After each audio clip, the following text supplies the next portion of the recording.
तो आज की हमारी क्लास में हम आगे इंडियन पॉलिटिकल थॉट कंटिन्यू करेंगे। ठीक है। बाकी फर्दर कल हमारी डाउट क्लियरिंग सेशन है, तो उसमें भी इंडियन पॉलिटिकल थॉट ही पहले कंटिन्यू करेंगे। बाकी topics later on we will see, क्योंकि इंडियन पॉलिटिकल थॉट भी ऐसे कवर नहीं हो पाएगा। ठीक है। या फिर कल राइट्स ऑन इक्वालिटी देखते हैं क्या होता है। इंडियन पॉलिटिकल थॉट कंटिन्यू करना इम्पोर्टेंट है।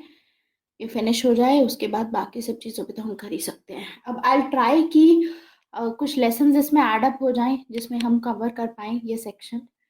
कोशिश यही थी हमारी कि कवर हो जाए, लेकिन इस हिसाब से कवर नहीं हुआ। आगे से लेसन नंबर वगैरह रखा करूँगी, नाम से डिफ़िकल्टी होती है। हर एक दिन सेशन ऐड अप होना चाहिए डिपेंडिंग अपॉन कि कितना बचा है, वो हो नहीं पाता। लेकिन चलो देख लेंगे वो तो। खैर, इंडियन पॉलिटिकल थॉट में हमने कहाँ तक कवर किया था?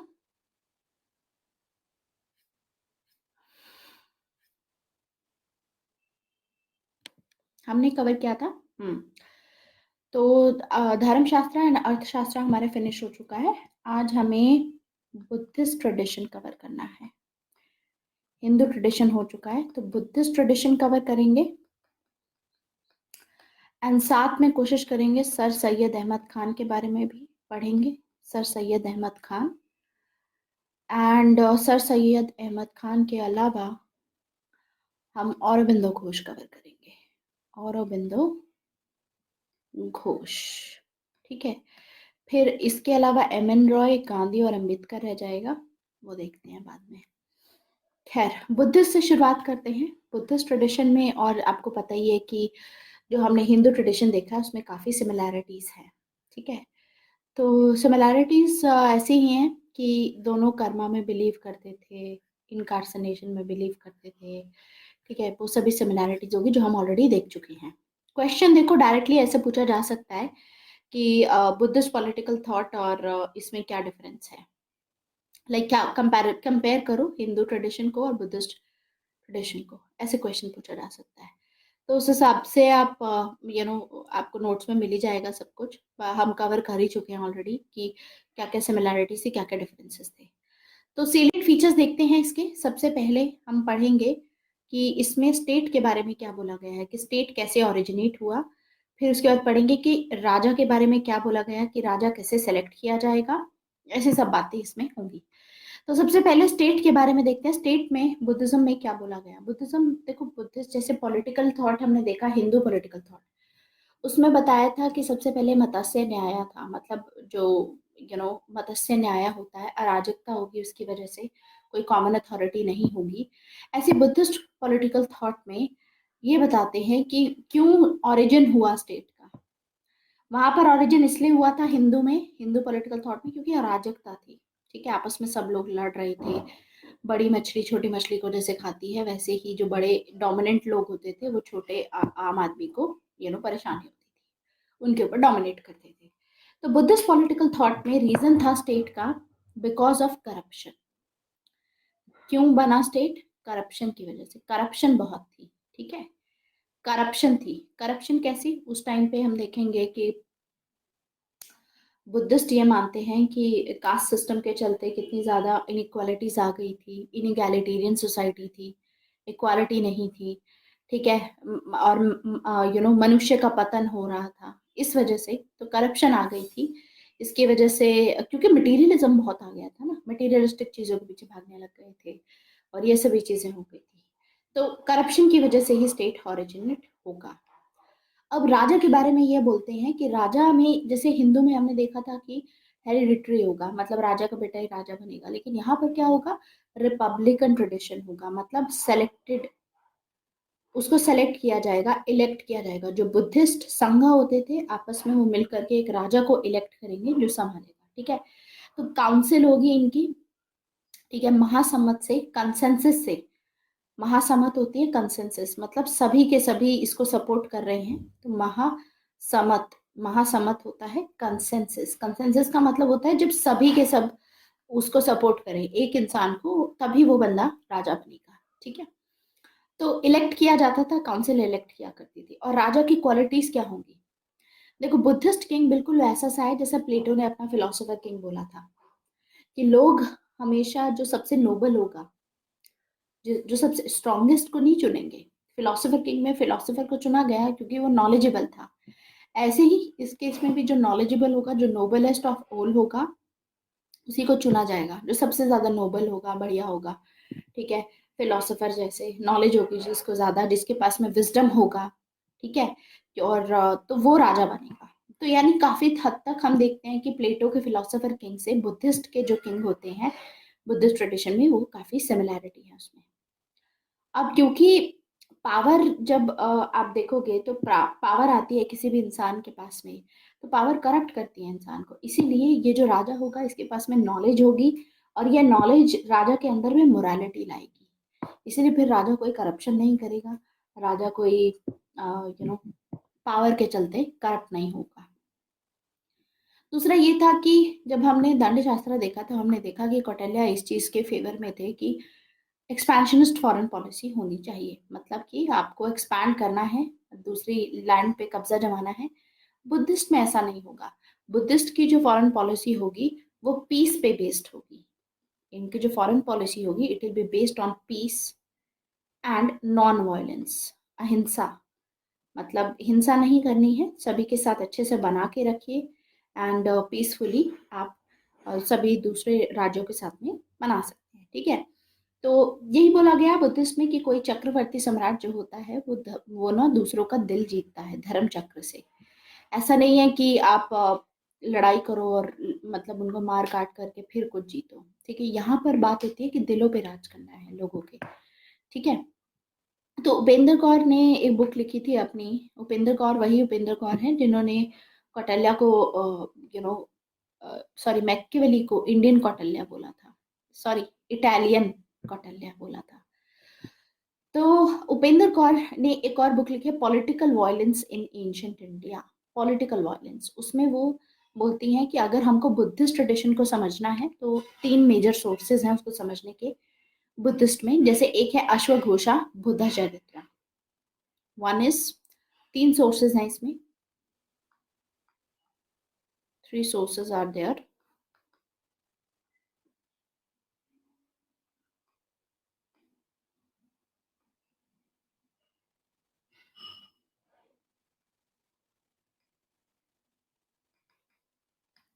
अश्वघोषा बुद्ध चरित्र। नाउ दिस अश्वघोषा बुद्ध चरित्र क्या है ये पता होना चाहिए आपको। अश्वघोषा बुद्ध चरित्र इज, ये एक टेक्स्ट बुक है जिसमें हमें देखने को मिलेगा, ये एक सोर्स है जहाँ से हमें बुद्धिस्ट ट्रेडिशन के बारे में काफी पता चलता है। ठीक है, तो बुद्ध चरित्र एक एक्चुअली में पोएम थी। ठीक है, संस्कृत महाकाव्य स्टाइल में लिखी गई है गौतम बुद्धा की लाइफ पे। अश्वघोषा ने लिखी है, तो अश्वघोषा की बुद्ध चरित्र वाली पोएम है, उससे काफी कुछ पता चलता है, जिसमें बुद्धा की जो स्टोरी ऑफ एनलाइटनमेंट है वो पूरा इसमें पोएम में बताया गया है। ठीक है, और अश्वघोष जो थे, अश्वघोषा एक बुद्धिस्ट फिलोसोफर थे, पोएट भी थे। ठीक है, इंडिया के ही थे बेसिकली। तो बुद्धा के ऊपर उन्होंने लिखा है काफी कुछ। तो एक तो हमें यहाँ से पता चलता है बुद्धिस्ट ट्रेडिशन के बारे में। ठीक है, कि कौन कौन से ट्रेडिशंस रहे होंगे उस टाइम पे। दूसरा है अशोक वंदना।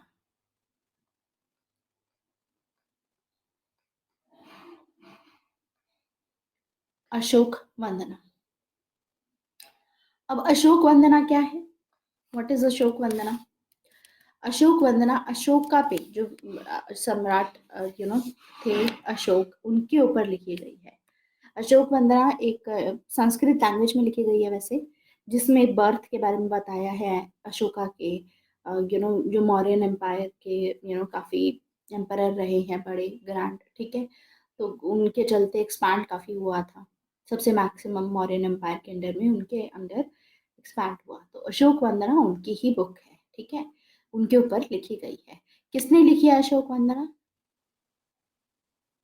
यस, एक्चुअली बोला यह जाता है कि जो मथुरा रीजन के बुद्धिस्ट मॉन्क्स थे उन्होंने लिखी है अशोक वंदना, एंड अशोका के कॉन्टेक्स्ट में ये लिखी गई है। ठीक है, तो एक सोर्स तो हमने देखा कि अश्वघोषा ने लिखी है बुद्ध चरित्र, दूसरी है अशोक वंदना, यहाँ से पता चलता है। और दूसरी क्या होगी? हाँ, this one is written by Ashok Ghosha, Buddha Charita. ठीक है, बुद्धा ये है एक पोएम। इससे भी पता चलता है हमें बुद्धिस्ट ट्रेडिशन के बारे में, अशोक वंदना से पता चलता है बुद्धिस्ट ट्रेडिशन के बारे में। और बाकी जो जातकास हैं, व्हाट आर जातकास, पढ़ा होगा आपने ये, एंशियंट हिस्ट्री का पार्ट है। अब मैं एंशियंट हिस्ट्री पढ़ा नहीं रही हूँ, इसीलिए मैं आपसे क्वेश्चन पूछ रही हूँ बस डायरेक्टली। जातका की जो टेल्स हैं, ये बेसिकली बुद्धा के बर्थ से रिलेटेड ह्यूमन फॉर्म में, एनिमल फॉर्म में, ये सब बताई गई हैं। तो इसमें ये बोला जाता है कि फ्यूचर में बुद्धा है या तो राजा की तरह अपीयर होंगे, या फिर एक आउटकास्ट की तरह अपीयर हो सकते हैं, या भगवान की तरह, या एक एलिफेंट की तरह।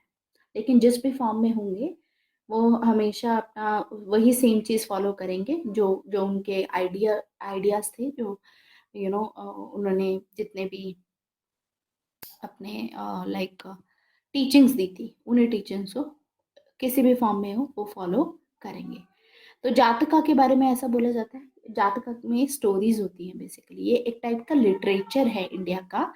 ठीक है, या तो इसको जातका टेल्स बोला जाता है। इसमें गौतम बुद्धा की स्टोरीज रहेंगी, याद रखना है। ये स्टोरीज इसलिए भी इम्पोर्टेंट है क्योंकि हर एक स्टोरी में बुद्धा अपने जो आइडियल्स हैं कुछ ना कुछ इंस्पायर करने के, ह्यूमैनिटी को कुछ ना कुछ एग्जाम्पल सेट करते हैं इन सभी स्टोरीज में। ठीक है, जैसे इसमें री इनकार्सनेशन का कॉन्सेप्ट है, पुनर्जन्म का। ठीक है, जो कि हिंदू और योगिक फिलोसफी में भी इम्पोर्टेंट रहेगा। वही चीज, सेम चीज यहाँ पर हमको देखने को मिलेगी। तो कुछ हमें जातका टेल्स मिली हैं बुद्धिस्ट लिटरेचर में, जो कि 4th सेंचुरी BC के अराउंड मिली हैं। एंड माना ये जाता है कि इसमें जो फेमस बायोग्राफीज थी बुद्धा की, वो बाद में जो लिखी गई हैं वो इसी के बेसिस पे लिखी गई हैं, जातका टेल्स की बेसिस पे। तो ये पाली लैंग्वेज में लिखी गई हैं वैसे तो। ठीक है, बुद्धा क्या आपको पता ही होगा कि बुद्धिस्ट ट्रेडिशन में it is all about, like जो लिटरेचर हमको मिलता है वो पाली लैंग्वेज में देखने को मिलता है। आर्ट एंड कल्चर नहीं पढ़ा है अगर आपने, तो आर्ट एंड कल्चर से ये चीज़ आपको पता होनी चाहिए। ठीक है, तो ये 3 सोर्सेज हैं, एक तो जातकास हो गए, अश्वघोषा बुद्ध चरित्र एंड अशोक वंदना हो गया। अब उपेंद्र कौर के अकॉर्डिंग बुद्धिस्ट पॉलिटिकल डिस्कोर्स को अगर आपको समझना है तो वो हिट्रोजीनियस है। ठीक है, अलग अलग इसमें देखने को मिलेगा। अब वो काफी हिट्रोजीनियस है, होमोजेनिटी नहीं है यहाँ पर। क्योंकि कुछ ऐसे टेक्स्ट हैं, मान लो बुद्ध चरित्रा हो गया जैसे, जिसमें काफी कुछ कॉमन बताया गया है, जैसा हिंदू टेक्स्ट में हमें देखने को मिलता है। ऐसी अश्वघोषा, आपको पता ही है अश्वघोषा जो बुद्धिस्ट फिलोसोफर थे, उन्होंने ही बिलोंग्स टू बहुश्रुतिया स्कूल, उस स्कूल से बिलोंग करते हैं। और उन्होंने शुद्धोधना, जो कि बुद्धा के फादर थे, उनके जो पिताजी थे, उनको यू नो उनके उनको एक आइडियल किंग बताया है, कि सबसे जो एक फिलोसोफर किंग जैसे प्लेटो ने बताया था, बिल्कुल वैसा ही शुद्धोधना को आइडियल किंग बताया है। और उन्होंने बोला है कि आइडियल किंग ऐसा होता है जो कि अपने आत्मा पे कंट्रोल रखता है, जो अपने पैशंस पे, जो डिजायर्स होती हैं, वो उस पे कंट्रोल रखता है। तो क्या नाम है इनका? शुद्धोधना।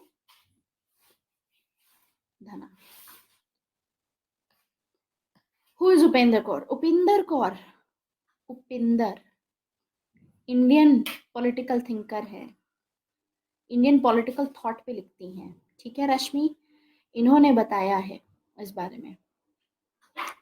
ठीक है, तो शुद्धोधना के बारे में लिखा गया है कि शुद्धोधना जो फादर थे इनके, वो आइडियल किंग है। ठीक है, एक आइडियल राजा है, और आइडियल राजा के हिसाब से ये आत्मजित है।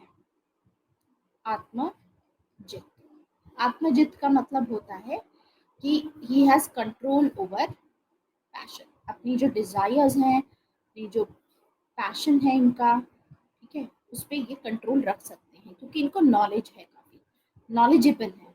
ठीक है, तो इसमें बुद्धिस्ट ट्रेडिशन में यही माना जाता है कि जैसे प्लेटो का फिलोसोफर किंग था जिसको इतनी नॉलेज थी, सेम तरीके से जो बुद्धिस्ट ट्रेडिशन में जो राजा होंगे उनके पास में भी सेम नॉलेज रहेगी। यस आयुष, क्या डाउट है आपका?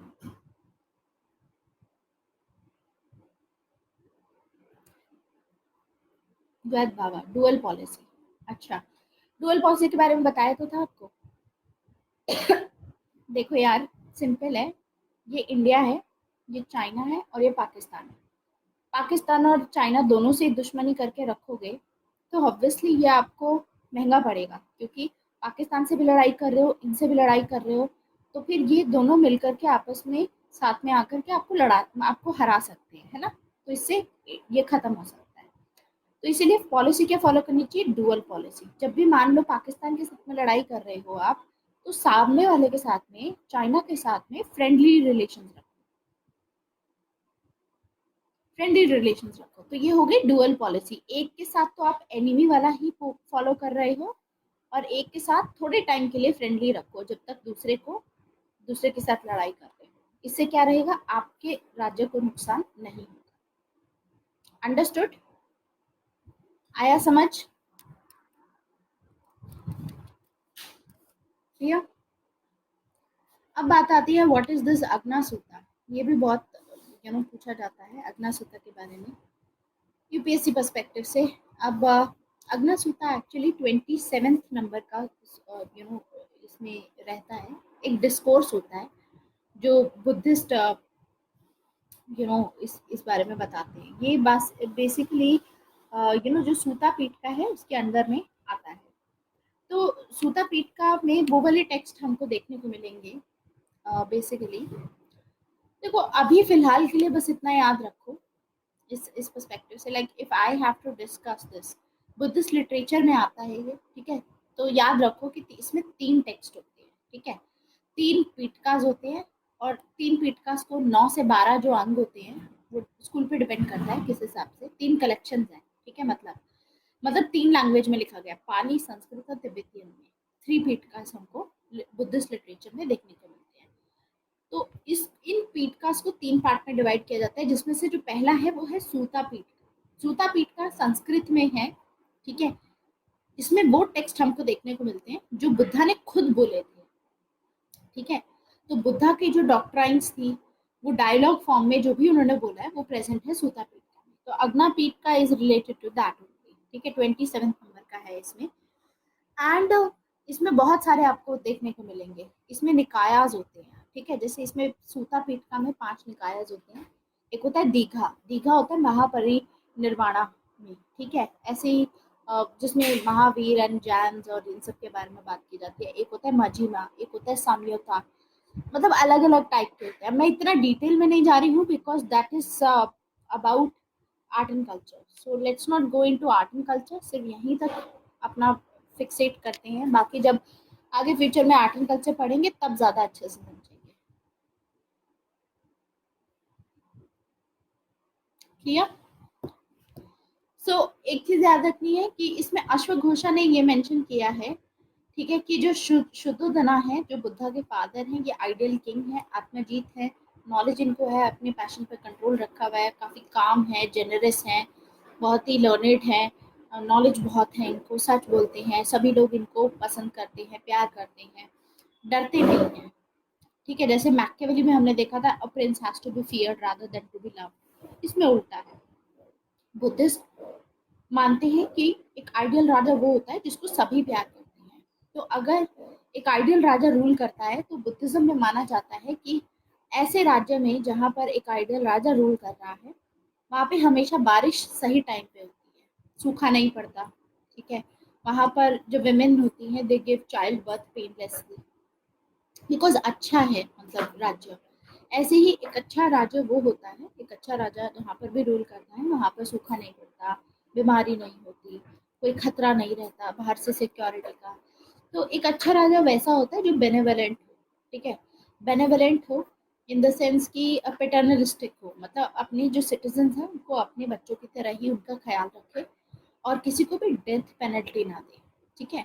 पनिशमेंट जो दी जाए मान लो किसी को, तो वो ऐसी पनिशमेंट दी जाए कि सामने वाला रिफॉर्म हो, मतलब पहले से बेहतर इंसान बन सके, ठीक है। तो एक अच्छा राजा वैसा होता है जो कंपैशन शो करता है, जो दूसरे को नुकसान नहीं पहुंचाता है, जो सेंट होता है, संत होता है, एसेटिक होता है। एक अच्छा राजा, एसेटिक का मतलब होता है शांत होता है, ठीक है। तो एक अच्छा राजा is a symbol of sacrifice, खुद अपना सैक्रिफाइस कर देगा दूसरों के लिए, ठीक है, दूसरों की भलाई के लिए। तो अपनी ईगो में नहीं होता, एरोगेंट नहीं होता एक अच्छा राजा, ठीक है। अपने जो एनिमीज हैं उनको अपनी अच्छाई से उनको हराता है, ऐसा नहीं है कि लड़ाई करके हराएगा। तो अश्वघोष का यही कहना है कि जो बुद्धा के फादर थे शुद्धोधना पिताजी थे इनके, वो आइडियल किंग थे, लेकिन उसके बावजूद इनमें कुछ फ्लॉ था। फ्लॉ ये था इनका कि ये अपने बेटे को बहुत प्यार करते थे, धर्म से भी ज़्यादा। तो ये चाहते थे कि जो इनके बेटे हैं वो संत ना बन जाए, इसीलिए वो फोर्स कर रहे थे अपने बेटे को कि वो सेंसुअल प्लेजर में इंडल्ज रहें। उनकी शादी भी जल्दी कर दी थी। तो अश्वघोषा में ये मेंशन किया गया है कि बुद्धा सर्वत्र सिद्ध है। सर्वत्र मतलब बुद्धा जो है उनका उनको इतना ज्ञान है, अब एक अच्छे राजा से भी ज्यादा ज्ञान है, आइडियल किंग से भी ज्यादा ज्ञान है। अश्वघोषा ने लिखा है कि बुद्धा जो है उनकी जो क्वालिटीज हैं एक आइडियल किंग की क्वालिटीज को सरपास करती हैं, मतलब उनसे ज्यादा क्वालिटीज हैं बुद्धा में। उनका जो पोटेंशियल है वो सरपास करता है। बुद्धा ने सभी के लिए मोक्ष का स्कोप क्रिएट किया कि सिर्फ वो नहीं, सभी मोक्ष प्राप्ति कर सकते। तो इस हिसाब से बुद्धा जो है वो आइडल किंग से ऊपर आए।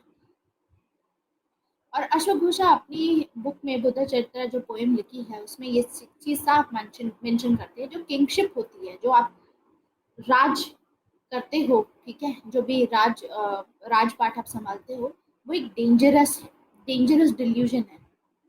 It's a dangerous delusion. Dangerous delusion उसको हम बोलते हैं। डेंजरस डिल्यूजन का क्या मतलब होता है? मतलब ऐसा है कि आपको लगेगा कि मतलब मैं पावर में आ जाऊंगा तो सब अच्छा होगा, लेकिन ऐसा नहीं होता। आपको लगेगा राजगद्दी बहुत चार्मिंग है, आपको मन करेगा राजगद्दी पे बैठने का, लेकिन उसमें बहुत सारे डेंजर्स होते हैं। तो राजगद्दी ऐसी होती है जैसे एक सोने का महल हो गया, लेकिन वो आग लगी हुई है उस महल में। जैसे मान लो आप खाना तो खा रहे हो, लेकिन उस खाने को आपने यू नो 36 प्रकार का भोजन आपने रखा, 56 प्रकार का भोग आप रोज खाते हो, लेकिन उसमें पॉइजन है मान लो थोड़ा थोड़ा करके। तो यानी जो राजगद्दी है वो इस टाइप का है कि आपको खाना भी खाना है, लेकिन उसमें डेंजर है क्योंकि पॉइजन होगा उसमें। राज गद्दी पे अगर आप आना चाहते हो, अगर आप राजा बनना चाहते हो, तो वो इस टाइप का है डिल्यूजन। आपको बाहर से लगेगा कि नहीं राजा बनना चाहिए, लेकिन ये ऐसा है जैसे एक तालाब होता है ना जिसमें कमल के फूल उगे होते हैं, कमल के फूल होते हैं उसमें खिले हुए होते हैं, तो उसी में क्रोकोडाइल्स हैं, मगरमच्छ हैं उसमें। दूर से तो आपको लगेगा सुहाना, लेकिन जब आप उसके अंदर जाओगे तो आपको पता चलेगा कि डेंजर बहुत है उसमें, मगरमच्छ है अंदर, आपको जो मार सकते हैं। तो इसीलिए एक राजा को, जो भी रैशनल किंग होता है, ज्यादा रैशनैलिटी जिसके अंदर होती है, वो हमेशा यही सोचेगा कि मैं ये ना करूं जॉब अपनी। क्यों? क्योंकि उसको पता है, उसको नॉलेज है अबाउट द डेंजर्स। तो अगर आप जॉब करते हो फिर भी आप राजगद्दी संभालते हो, तो किंगशिप ऐसा नहीं है कि आप राजा बन गए तो बस मौज हो गई। राजा बनने के बाद आपकी लाइफ में पीस नहीं रहेगा, शांति नहीं रहेगी, आप कभी काम नहीं रह सकोगे। अगर आपको शांति चाहिए तो आपको अपनी राजगद्दी छोड़नी पड़ेगी। अगर आपको राजा रहना है तो फिर पीस आपके पास में नहीं रहेगा, फिर शांति छोड़नी पड़ेगी। तो जो किंगशिप होती है और जो पीस होता है वो एग्जैक्टली ऑपोजिट होता है। जैसे दिन और रात होता है ना, गर्म और ठंडा होता है, जैसे आपस में कंपैटिबल नहीं होते, ऐसे ही एक राजा कभी भी पीसफुल नहीं रह सकता। ये मेंशन किया गया है इनकी जो पोएम है बुद्धा चरित्रा में, हमको बुद्धिस्ट ट्रेडिशन के बारे में देखने को मिलता है। अंडरस्टूड? आया समझ कि अश्वघोषा ने अपनी बुद्ध चरित्र में किन किन बारों के बारे में बात की? एक तो आइडियल किंग के बारे में बताया कि आइडियल किंग कैसा होना चाहिए, ये बताया कि आइडियल किंग में क्वालिटीज कौन सी होनी चाहिए। दूसरा बताया कि आइडियल किंग जो थे कौन थे, शुद्धोधरा थे, बुद्धा के फादर थे। और बुद्धा कौन है? सर्वोपरि है, ठीक है, वो सर्वत्र सिद्धा है, उनको उनसे भी ज्यादा नॉलेज है, उनसे भी ज्यादा पोटेंशियल है। एंड फिर उसके बाद हमने देखा कि ये बताते हैं कि एक जो राजा की जो भी किंगशिप होती है वो किस हिसाब से डेंजरस होती है, डिल्यूजन होता है। दूर से लगता है कि अच्छा है, लेकिन इसमें डेंजर्स बहुत होते हैं। तो ये चीज बताई गई। अब आते हैं दूसरे पे, हमने अश्वघोषा पढ़ लिया, अब हम आते हैं अशोक वंदना पे। अशोक वंदना में जो बुद्धिस्ट मॉन्क्स ने लिखी है, यहाँ पर बताया गया है कि बुद्धा रिनाउंसर थे। अशोक वंदना में अशोका के बारे में ज्यादा काम है, बुद्धा के बारे में कम है, अशोका के बारे में ज्यादा है, क्योंकि नाम से ही पता चल रहा है अशोक वंदना।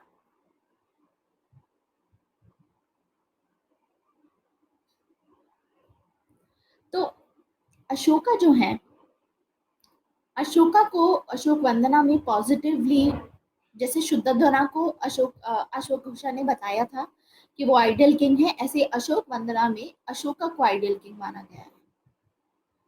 कि अशोका फिलोसोफर किंग का बेटर एग्जाम्पल है, क्योंकि अशोका के बारे में, अशोका को आपने सुना होगा, अशोका के दूसरे नाम बोले जाते हैं प्रियदर्शी। प्रियदर्शी और या फिर देव नाम प्रिय। देव नाम प्रिय मतलब देव मतलब गॉड। देवों में जो लव किया जाता है, मतलब लव बाय गॉड, भगवान उसको, सभी देव उसको बहुत प्यार करते हैं। तो अशोका को देव नाम प्रिय बोला जाता था। अशोका को प्रियदर्शी बोला जाता था। प्रियदर्शी मतलब ऐसा राजा जिसको जनता भी प्यार करे। तो अशोका ने अपनी एडिक्ट्स में फर्स्ट हैंड अकाउंट अपने व्यूज का दिया है, जिसमें ये लिखा है अशोका ने कि एक अच्छे राजा को धर्म फॉलो करना चाहिए, धर्म के अकॉर्डिंग अपनी जीवन व्यतीत करना चाहिए, ह्यूमैनिटी के लिए काम करना चाहिए, अच्छा टॉलरेशन होनी चाहिए, मतलब आप दूसरे रिलीजन्स को लेकर के टॉलरेंट रहो, बाकी सब रिलीजन्स को भी इक्वल वेटेज दो, टॉलरेंट रहो। अगर कोई दूसरा रिलीजन फॉलो कर रहा है तो ऐसा नहीं है कि उन पर टैक्स लगा दिया, जैसे हम लेटर हम देखेंगे आगे कि औरंगजेब जो थे, इन्होंने टैक्स लगाया था दूसरे रिलीजन वालों पे, हिंदूज पे टैक्स, जिजिया टैक्स लगाया जाता था। यहाँ पर ऐसा नहीं होगा। दूसरा, अशोका ने ये बोला एक अच्छा राजा वो होता है जो अपने राज्य में जो जानवर हैं उनके प्रति जो कोई क्रुएलिटी अगर हो रही होती है मान लो, तो उसको बैन कर देता है। एक अच्छा राजा वो होता है जो धम्मा की विजय पे फोकस करता है, जो पीस को बढ़ावा देता है, जो शांति प्रिय होता है, जो अपने नेबर्स के साथ में लड़ाई नहीं करता, पीसफुली सॉल्व करता है सब चीजें। एक अच्छा राजा वर्चुअस होता है, एक्सेलेंस की तरफ जाता है। तो उपिंदर कौर ने भी सेम यही बोला था कि देखो जो बुद्धिस्ट टेक्स्ट हैं इसमें कंपैशन पे बहुत ज़्यादा ध्यान दिया जाता है कि लोगों के प्रति कंपैशनेट रहो, ठीक है, लोगों के प्रति आपको उनकी जितनी भी समस्याएं हैं सॉल्व करनी चाहिए और लोगों को सर्व करना चाहिए। तो ये अशोक वंदना में बताया गया है। ऐसे ही दूसरे सोर्सेज हैं हमारे, तीसरा सोर्स आता है जातकास। तो जातकास में भी यही चीज मेंशन की गई है कि एक अच्छा राजा बेस्ट गवर्नमेंट प्रोवाइड कर सकता है, लेकिन एक बेस्ट राजा जो है वो अपना विजडम अगर यूज करे तो वो पूरे ब्रह्मांड का ख्याल रख सकता है, पूरे ब्रह्मांड का। तो इसी में जातका स्टोरीज में अग्नासुता के बारे में बताया गया है, जिसमें बस ये सब चीजें बताई गई हैं कि ग्रीड नहीं होनी चाहिए, एक अच्छे राजा में एरोगेंस नहीं होनी चाहिए। अगर एक राजा एरोगेंट होता है, लालची होता है, अगर एक राजा लस्टफुल होता है एंड पनिशमेंट अगर ज़्यादा उस चीज़ में बिलीव करता है रादर देन रिफॉर्मेशन, मतलब मान लो किसी ने गलती की तो आप उसको डेथ पनिशमेंट दे दो या कोई ऐसी पनिशमेंट जिससे उसका आगे आप कोशिश कीजिए कि सामने वाले को आप चांस दो कि वो अपने आप में सुधार ला सके। तो पनिशमेंट अगर एक राजा देता है तो ऐसा राजा, लालची अगर कोई होगा, एरोगेंट होगा, तो ऐसा राजा यू नो ये सभी क्वालिटीज जो होती हैं अग्नासुता में मेंशन किया गया है कि ये एक राजा को डिस्ट्रॉय कर देती हैं, ये एक राजा को डिस्ट्रॉय कर देंगी, ऐसा मेंशन इसमें किया जाता है। क्लियर?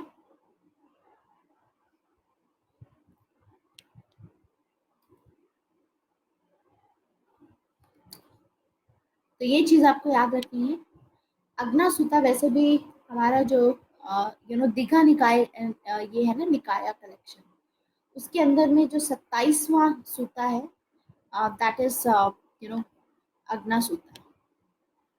अब होता क्या है, देखो एक ऐसा ट्रेडिशन होता है जिसमें बहुत सारी चीज़ें लिखी होती हैं कि ये चीज़ें फॉलो की जानी चाहिए टेक्स्ट फॉर्म में। सूता वो होता है, सूत्र जैसे बोलते हैं ना हम, तो सूत्र से आता है सूता, ये याद रखना है। तो उसमें यही माना जाता है कि जो हिंदुइज्म से रिलेटेड भी रहेगा, बुद्धिज्म जैनिज्म से रिलेटेड हमको दिखता है, तो इसमें ये शुरू होता है जब बुद्धा एक टेम्पल था उसमें डोनेट करते हैं विशाखा में। एंड एट दैट टाइम दो ब्राह्मण्स हुआ करते थे, भद्रवज and there was Vasettha. Okay, I think ऐसे ही दो ब्राह्मण्स थे, काफ़ी टाइम हो गया मुझको रिवाइज किए हुए, लेकिन उसी में पूरा अग्नासूता के बारे में बताया गया था। हमको इतना डिटेल में खैर करने की ज़रूरत नहीं है। दीघा निकाया एक बुद्धिस्ट स्क्रिप्चर है जिसमें मैंने आपको बताया ही था अभी थोड़ी देर पहले कि 5 टाइप के निकायाज होते हैं। उसमें एक आता है सूता पीठ का, जिसमें 3 हमारे पीठकास रहते हैं, 3 बास्केट्स जो बोलते हैं, ठीक है, बुद्धिज़्म की, वो रहती है। तो उसी में हम देखते हैं कि ये जो सूता होता है, अग्ना सूता, ये चीज़ बताने की कोशिश करता है कि जो बुद्धा थे उन्होंने जो 2 ब्राह्मण्स थे, there was Bharadwaj and there was Vashishtha, ठीक है? इन्होंने अपनी फैमिली छोड़ दी थी एंड अपनी कास्ट का त्याग किया था और बुद्धिस्ट मॉन्क्स बन गए थे। तो इनको बुद्धा अपनी मतलब टीचिंग्स दे रहे थे, ठीक है? तो ये जो ब्राह्मण्स थे, ये इनके कास्ट वाले ही इनको काफ़ी इंसल्ट किया था उन्होंने, मिलाइन किया था काफ़ी इनके साथ में, तो ये फिर बाद में संघा के मेंबर बन गए थे। तो उस अग्ना सूता में बुद्धा ये मेंशन करते हैं कि जो कास्ट होती है और जो लीनिएज होती है, ठीक है, उसको आप एक इंसान के मोरालिटी के साथ में कंपेयर नहीं कर सकते, उसके धर्म के साथ में, उसकी मोरालिटी के पास साथ में नहीं कंपेयर कर सकते, ठीक है? तो इसमें यही बताते हैं कि धरती की कैसे शुरुआत हुई, सोसाइटी कैसे बनी, और फिर सोसाइटी में किस तरीके से कास्टिज्म आया, ये सब इसमें बताया गया है, ठीक है? तो इसमें यही बोलते हैं कि सबसे बेस्ट यही रहता है कि आप धर्म फॉलो करो। धम्मा का यूनिवर्सैलिटी बताते हैं कि माता पिता की हमेशा सेवा करो, और ये सब चीज़ें इसमें रहती हैं, ठीक है? तो धम्मा को एम्फसाइज करते हैं इसमें, जिसमें ये बोलते हैं कि Dhamma is the best thing for people.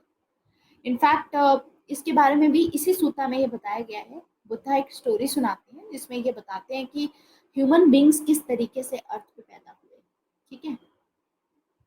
और आगे जाकर के बुद्धा का कहना है कि एक समय ऐसा आएगा जब ये पूरा वर्ल्ड श्रिंक हो जाएगा, कॉन्ट्रैक्ट हो जाएगा, खत्म हो जाएगा, ठीक है? तो उस हिसाब से पूरा बताते हैं ये। अब खैर वो तो हम इतनी डिटेल में नहीं जाएंगे, लेकिन बस इतना थोड़ा सा याद रखो क्योंकि क्वेश्चन पूछा गया था अग्नासूता के बारे में, तो उस हिसाब से मैंने बता दिया, ये जातका टेल्स में आता है, ठीक है? सो ये याद रखना है आपको। अब देखो इसमें महासुदासना शुद्धा है, इसमें बताया गया है कि अगर आपके पास में पावर रहती है, ज़्यादा पावर आ जाती है, तो उसको कैसे आप हैंडल कर सकते हो? उसको आप हैंडल कर सकते हो मॉरल इंस्टीट्यूशन से, मोरालिटी से। आपके अंदर क्वालिटीज़ क्या होनी चाहिए? एक एक इंसान में कैसी क्वालिटीज़ होनी चाहिए? एक इंसान को नोबल होना चाहिए, लिबरल होना चाहिए, सेल्फलेस होना चाहिए। एक राजा एक सेल्फलेस होना चाहिए, सेल्फिश ना हो करके, दूसरों के लिए सैक्रिफाइस करे, दूसरों की भलाई के लिए। तो ये 3 सोर्सेज़ हैं, एक तो जातकास हो गया, अश्वघोषा हो गया, अशोकवन्य हो गया। ये 3 सोर्सेज़ हैं जिन 3 सोर्सेज़ में हमें बुद्धा ट्रेडिशन के बारे में, बुद्धिस्ट ट्रेडिशन के बारे में पता चलता है, ठीक है? क्लियर?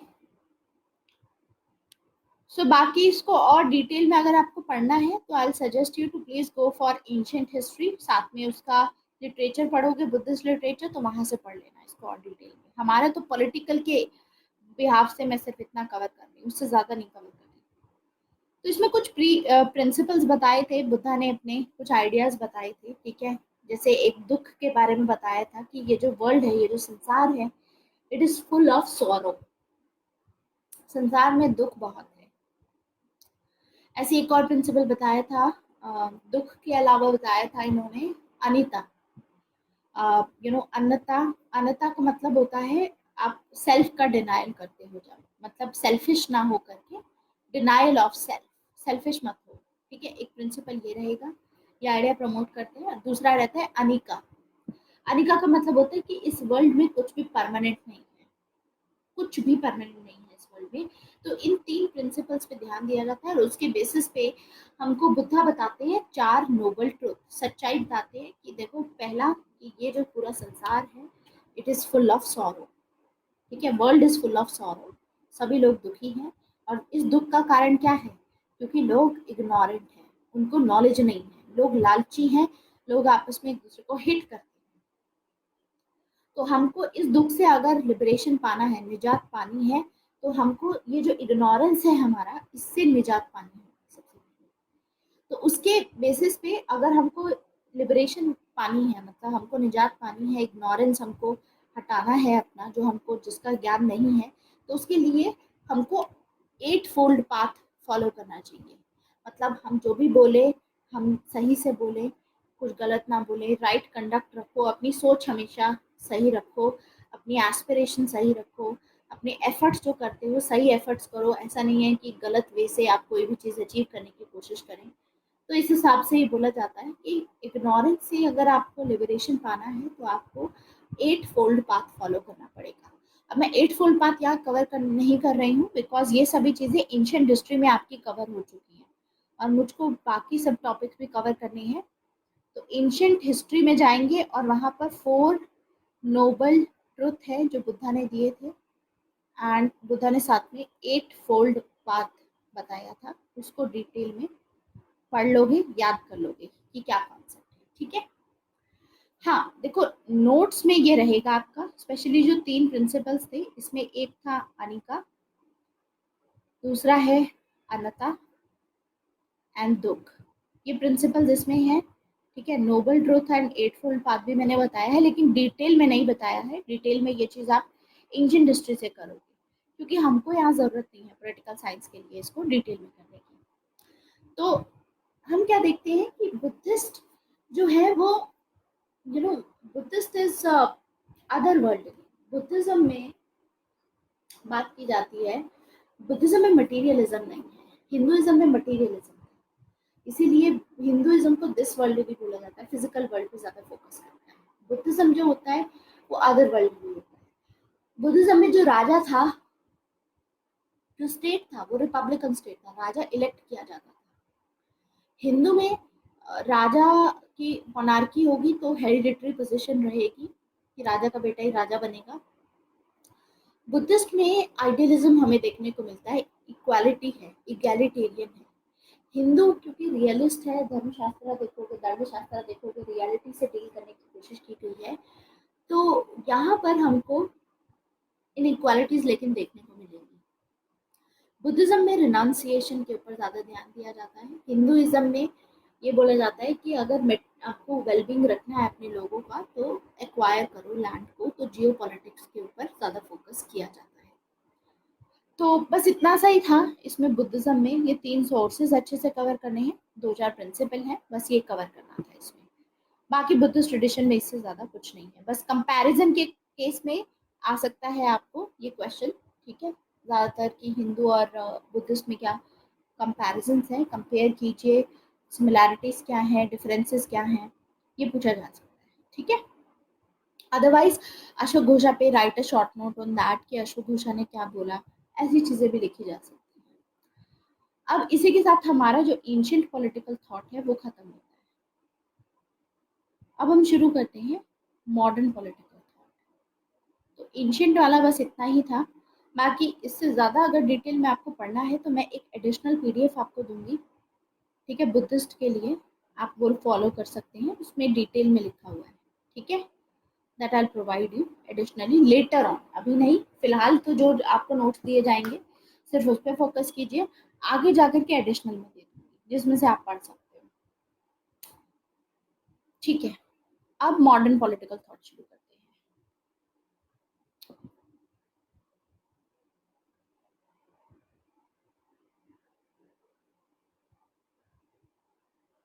हाँ, डिफरेंसेस तो आते हैं इसमें, डिफरेंसेस नोट्स में मिल जाएंगे हरीश, मैंने नोट्स में दे रखे हैं और डिस्कस भी किए थे कि मैकियावेलियन कौटिल्य में मैकियावेली ज़्यादा मैकियावेलियन नहीं है, कौटिल्य ज़्यादा मैकियावेलियन है, बिकॉज कौटिल्य बहुत सारी चीज़ें एक्सप्लिसिटली बोलते हैं। मैकियावेली का जो राजा था वो हार्मफुल था, हार्मलेस था, सॉरी, कौटिल्य का तो राजा को इन्होंने जो एडवाइसेस दी, इनको मिल भी गया था इनका राजा, ठीक है, अशोका की फॉर्म में। या हम देखेंगे कि मैकियावेली को उनका प्रिंस कभी नहीं मिला। तो इस हिसाब से Kautilya was more realist about it, and Machiavelli के जितने भी काम थे वो सिर्फ उनकी किताब में ही रह गए, ठीक है। हाँ, नोट्स इंग्लिश में है। जो एडिशनल नोट्स की बात बोल रहे हो वो तो यार ज़रूरत नहीं है उमंग उसकी, लेकिन ये लोग इतना डिटेल में पूछ रहे थे इसीलिए मैंने एडिशनल की बात बोली है, अदरवाइज इतना डिटेल में करने की ज़रूरत नहीं है, क्योंकि स्टेट से रिलेटेड ही करना है, तो बुद्धिज़्म में इतना ज़्यादा नहीं हम जाएंगे, ठीक है।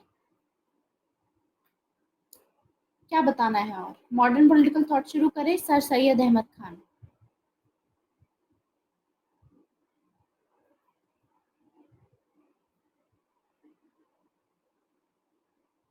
पहले आते हैं सर सैयद अहमद खान, उसके बाद आएंगे औरोबिंदो घोष। तो सबसे पहले सर सैयद अहमद खान शुरू करते हैं। अब सर सैयद अहमद खान की टाइमलाइन है 1817 टू 1898।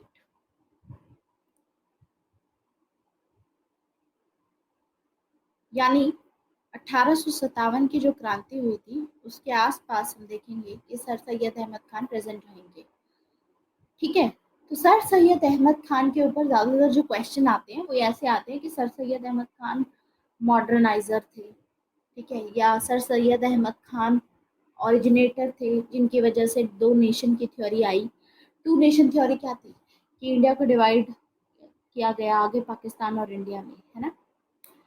तो ये टू नेशन थ्योरी की शुरुआत ही सर सैयद अहमद खान से होती है। किस हद तक ये स्टेटमेंट सही है, ऐसा क्वेश्चन आ सकता है, ठीक है। तो काफ़ी कंट्रोवर्शियल पर्सनालिटी थी।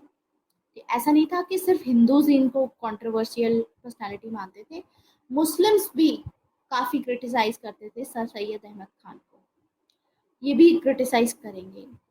तो सर सैयद अहमद खान एक्चुअली में है बहुत इम्पोर्टेंट हमारा, तो will cover that now. Sir Syed Ahmad Khan, लिख देती हूँ इसको अलग से।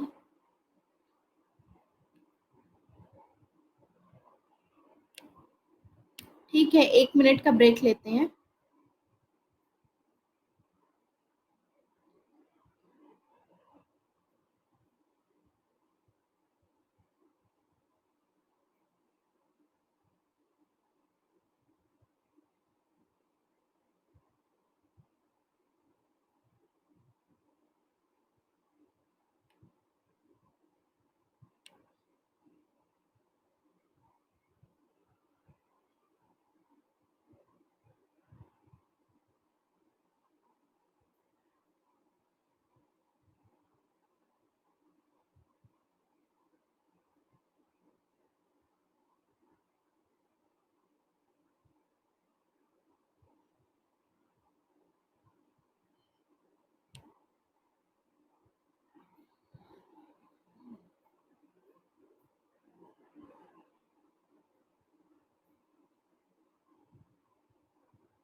देखो सर सैयद अहमद खान के आ गए आप लोग, अंश, ठीक है। तो सर सैयद अहमद खान में इनके थॉट्स में हमको दिखता है ट्रांजिशन।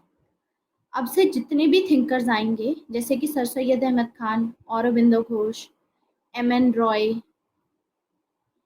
इन तीनों के कामों में हमको दिखेगा, ऐसे ही गांधी, इनके काम में भी थोड़ा ट्रांजिशन हमको देखने को मिलेगा। ट्रांजिशन का मतलब होता है शुरुआत में ये किसी चीज़ में बिलीव करेंगे, आगे जा कर के ये चेंज हो जाएगा इनका बिलीफ, ठीक है। तो इसको बोलते हैं ट्रांजिशन। जैसे कि सर सैयद अहमद खान शुरुआत में हिंदू मुस्लिम यूनिटी को बहुत प्रमोट करते थे। इनका मानना था कि जो मुस्लिम्स हैं उनको बीफ खाना छोड़ देना चाहिए, क्योंकि अपने नेबर्स के साथ में उनको अच्छे से रहना है, तो उनके कल्चर की भी रिस्पेक्ट करनी चाहिए। तो इसीलिए ये बोलते थे कि हिंदू मुस्लिम को प्रमोट करते थे यूनिटी को। लेकिन आगे जाकर के कंट्रोवर्सी होगी जिसके चलते सर सैयद अहमद खान खुद बोलेंगे कि कभी भी हिंदू और मुस्लिम साथ में नहीं रह पाएंगे, ठीक है। और यही चीज़ आगे जाकर के एक आइडिया की फॉर्म में आगे जाएगी जब मोहम्मद अली जिन्ना होंगे। तो आपको पता ही है कि जिन्ना ने डिमांड की थी टू नेशन थ्योरी की, तो कहीं ना कहीं उन पे इम्पैक्ट पड़ेगा सर सैयद अहमद खान का, ऐसे इसमें रहता है, ठीक है। तो उसमें ट्रांजिशन हमको देखने को मिलता है कि शुरुआत में तो हिंदू मुस्लिम यूनिटी बोलेंगे, बाद में बोलेंगे कि नहीं हिंदू मुस्लिम साथ में रह ही नहीं सकते। ऐसे ही औरबिंदो घोष शुरुआत में तो एक्सट्रीमिस्ट होंगे, मतलब ऐसे काफ़ी लड़ाइयाँ वड़ाइयाँ किया करेंगे, और ठीक है वो मतलब डायरेक्ट अटैक करने की बात बोलेंगे, लेकिन आगे जाकर के हम देखेंगे कि औरबिंदो घोष के अंदर भी ट्रांजिशन आएगा। ट्रांजिशन के बाद ये स्पिरिचुअल हो जाएंगे, भगवान को लेकर के और इन सब बातों में काफ़ी स्पिरिचुअल हो जाएंगे। तो ये वो सब चीज़ें छोड़ देंगे, तो स्पिरिचुअलिज्म की बात करेंगे।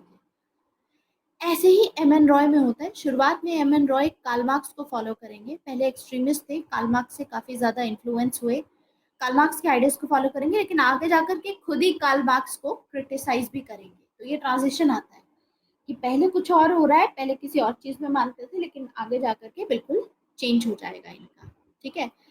तो इन तीनों में ट्रांजिशन हमको देखने को मिलेगा। तो सबसे पहले आते हैं सर सैयद अहमद खान। सर सैयद अहमद खान कौन थे? सर सैयद अहमद खान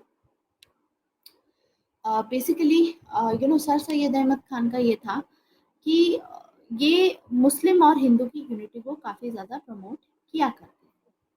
अब मुस्लिम हिंदू की यूनिटी को तो प्रमोट करेंगे ही, लेकिन उसके साथ में हम देखेंगे कि सर सैयद अहमद खान शुरुआत में हमेशा यही फोकस करेंगे कि यू नो कि हमेशा मुस्लिम्स हिंदू के लिए अपने मतलब जो भी रिलीजन है उसको थोड़ा बहुत चेंज लेकर के आए। तो खुद ये एलीट क्लास से बिलोंग करते थे। दिल्ली में इनका जन्म हुआ था, और मुगल हम मैंने आपको बताया 1857 के पास में सर सैयद अहमद खान रहेंगे। तो इनकी जो फैमिली थी दिल्ली से बिलोंग करती थी, ठीक है। और उस टाइम पे जब ये प्रेजेंट थे तो इन्होंने अपनी आंखों के सामने मुगल पावर का डिक्लाइन होते हुए देखा है।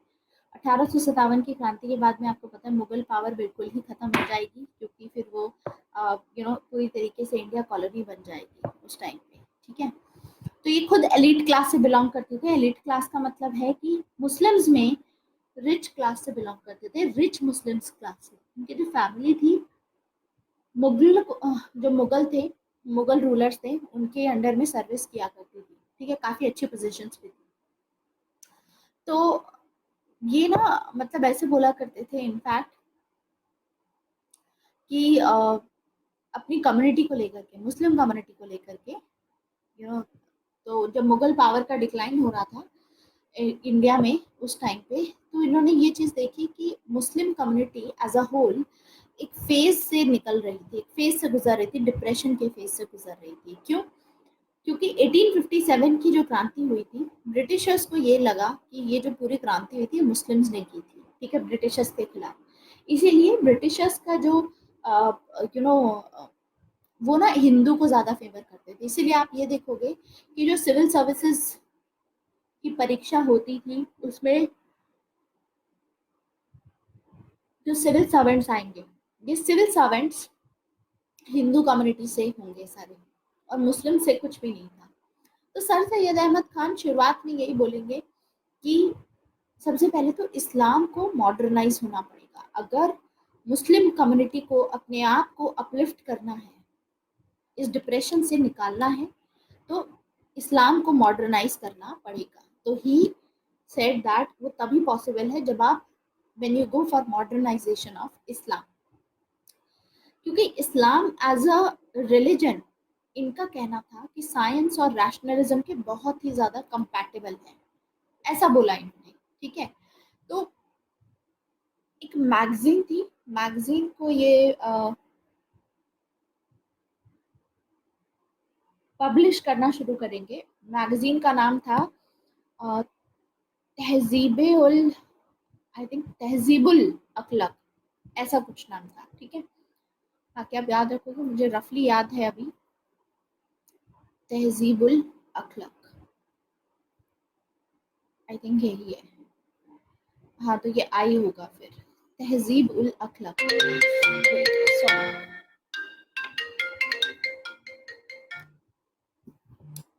तहजीब उल अखलाक। तो तहजीब उल अखलाक इनका रहेगा। एंड इस मैगजीन में ये पब्लिश करना शुरू की थी। इस मैगजीन के थ्रू ये बताते थे कि जो मुस्लिम कम्युनिटी में जितने भी आउटडेटेड कस्टम्स और ट्रेडिशंस हैं, कुछ ऐसे कस्टम्स होंगे, कुछ ऐसे ट्रेडिशंस होंगे जिनको हमको हटाना है, ठीक है, जो आज के टाइम पे कंपैटिबल नहीं है। तो ऐसी चीज़ों को हटाओगे तो उसके बेसिस पे इन्होंने बोला कि इस्लाम बहुत ज़्यादा कंपैटिबल है, साइंस और रैशनलिज्म के काफ़ी क्लोज आता है। तो अपने आप को मॉडर्नाइज करेंगे, साइंस को पढ़ेंगे। एक हाथ में, ऐसा बोलते थे कि मुस्लिम जो यूथ है उसके एक हाथ में साइंस की किताब होनी चाहिए और एक हाथ में कुरान होनी चाहिए, मतलब दोनों को साथ में लेकर के चलो। साइंटिफिक लर्निंग को प्रमोट करते थे ये। एंड ये बोलते थे कि तभी मुस्लिम्स का अपलिफ्टमेंट होगा जब वो साइंटिफिक लर्निंग करेंगे, ठीक है। तो उस पर्पस से इन्होंने एक जर्नल भी स्टार्ट किया था साइंटिफिक रिसर्च को प्रमोट करने के लिए, जिसका नाम था इंडियन इंस्टीट्यूट गैजेट। ये जर्नल इन्होंने शुरू किया। तो इन्होंने एक सोसाइटी भी बनाई थी, इनफैक्ट सोसाइटी साइंटिफिक रिसर्च के लिए बनाई थी। सोसाइटी का नाम था सोसाइटी फॉर साइंटिफिक रिसर्च। पहले ये सोसाइटी बनाई गई थी उत्तर प्रदेश में, गाजीपुर डिस्ट्रिक्ट में, लेकिन आगे जाकर के इस सोसाइटी को अलीगढ़ में शिफ्ट कर दिया गया। और यही अलीगढ़ वाली जो सोसाइटी थी आगे जाकर के कन्वर्ट हो जाएगी। यहाँ पर एक कॉलेज इन्होंने शुरू किया यहीं पे, सर सैयद अहमद खान ने, मोहम्मदन एंग्लो ओरिएंटल कॉलेज। और आगे जाकर के यही कॉलेज होगा जो अलीगढ़ मुस्लिम यूनिवर्सिटी जो है वो यहाँ से बनेगी, यहीं से आएगी। तो सर सैयद अहमद खान मॉडर्नाइजर थे, साइंस को काफ़ी सपोर्ट करते थे और ये मानते थे कि साइंस के साथ में इस्लाम को कंपैटिबल बनाओ और जितने भी आउटडेटेड कस्टम्स एंड ट्रेडिशंस हैं, अब देखो हिंदुइज्म में भी आउटडेटेड कस्टम्स एंड ट्रेडिशंस हैं, उनको भी हटा देना चाहिए। जैसे हम बोलते हैं वैसे ही सर सैयद अहमद खान बोलते हैं कि मुस्लिम में भी जो आउटडेटेड कस्टम ट्रेडिशन है उनको हमको हटाना होगा, ठीक है। और इसको लेकर के मुस्लिम्स काफ़ी नाराज़ रहा करते थे सर सैयद अहमद खान से। मुस्लिम कम्युनिटी का जो ऑर्थोडॉक्स सेक्शन था, जो नहीं चाहता था इस तरीके से चेंज लाना, जो कि साइंटिफिक और मॉडर्न अप्रोच को नहीं अपनाता था, तो वो काफ़ी क्रिटिसाइज करते थे सर सैयद अहमद खान को। लेकिन आगे जाकर के हम देखेंगे कि ब्रिटिशर्स की हेल्प से ये कॉलेज अपना शुरू करेंगे, मोहम्मदन एंग्लो ओरिएंटल कॉलेज शुरू करेंगे, ठीक है। और यही कॉलेज आगे जाकर के अलीगढ़ मुस्लिम यूनिवर्सिटी बन जाए। तो ये तो मॉडर्नाइजर के पर्सपेक्टिव से मैंने आपको बताया सर सैयद अहमद खान के बारे में। अब बारी आती है कि सर सैयद अहमद खान जो थे वो टू नेशन थ्योरी के ओरिजिनेटर थे, क्योंकि इनके आइडियाज में हमको देखने को मिलेगा कि पहले तो देखो ये सपोर्ट करेंगे, first he will support it कि सही है कि हिंदू मुस्लिम साथ में मिलकर के रहें, लेकिन आगे जाकर के एक कंट्रोवर्सी होगी, अवध की हिंदी लैंग्वेज कंट्रोवर्सी अवध में होगी। उसकी वजह से सारा मामला गड़बड़ आ जाएगा, क्योंकि वहाँ पर ये हो रही थी कि पहले उर्दू थी, देखो ठीक है, पहले उर्दू थी, उर्दू ऑफिशियल लैंग्वेज थी। अब क्या हुआ कि इस टाइम तक आते आते हिंदी जो भाषा थी उसके काफ़ी लोग बढ़ गए, हिंदी भाषा को फॉलो करने वाले। तो वो लोग डिमांड कर रहे थे कि अब जो ऑफिशियल लैंग्वेज होनी चाहिए वो हिंदी होनी चाहिए, लेकिन ये मानेंगे नहीं, ठीक है। मतलब मुस्लिम्स रेडी नहीं थे कि उर्दू बनाई जाए और हिंदूज उस चीज़ के लिए रेडी नहीं थे कि वो चीज़ बनाई जाए, क्या नाम है, हिंदी बनाई जाए, ठीक है। तो अल्टीमेटली आपस में कोई सोल्यूशन ही नहीं निकल रहा था, जिसके चलते हम देखेंगे आगे जाकर के कि क्योंकि कोई सोल्यूशन नहीं निकला, तो as a result of this sir Syed Ahmad Khan ये इस चीज़ पे, इस नतीजे पे आएंगे कि ये साथ में रह ही नहीं सकते, ठीक है। तो एक तरीके से हम इनको सोशल रिफॉर्मर भी बोल सकते हैं, एजुकेटर भी बोल सकते हैं, इनको पॉलिटिशियन भी बोल सकते हैं। तो second half of the 19th century में उस टाइम पे प्रेजेंट थे ये। एंड क्योंकि दिल्ली में एक बहुत अच्छी फैमिली में, इनका बड़ी फैमिली में जो एरिस्टोक्रेटिक फैमिली थी, रिच फैमिली में जन्म हुआ था। एंड दिल्ली आपको पता है मुगल एम्पायर का कैपिटल हुआ करता था, तो उस टाइम की बात है। तो सर सैयद अहमद खान हमेशा शुरू में हिंदू मुस्लिम यूनिटी को प्रमोट करेंगे।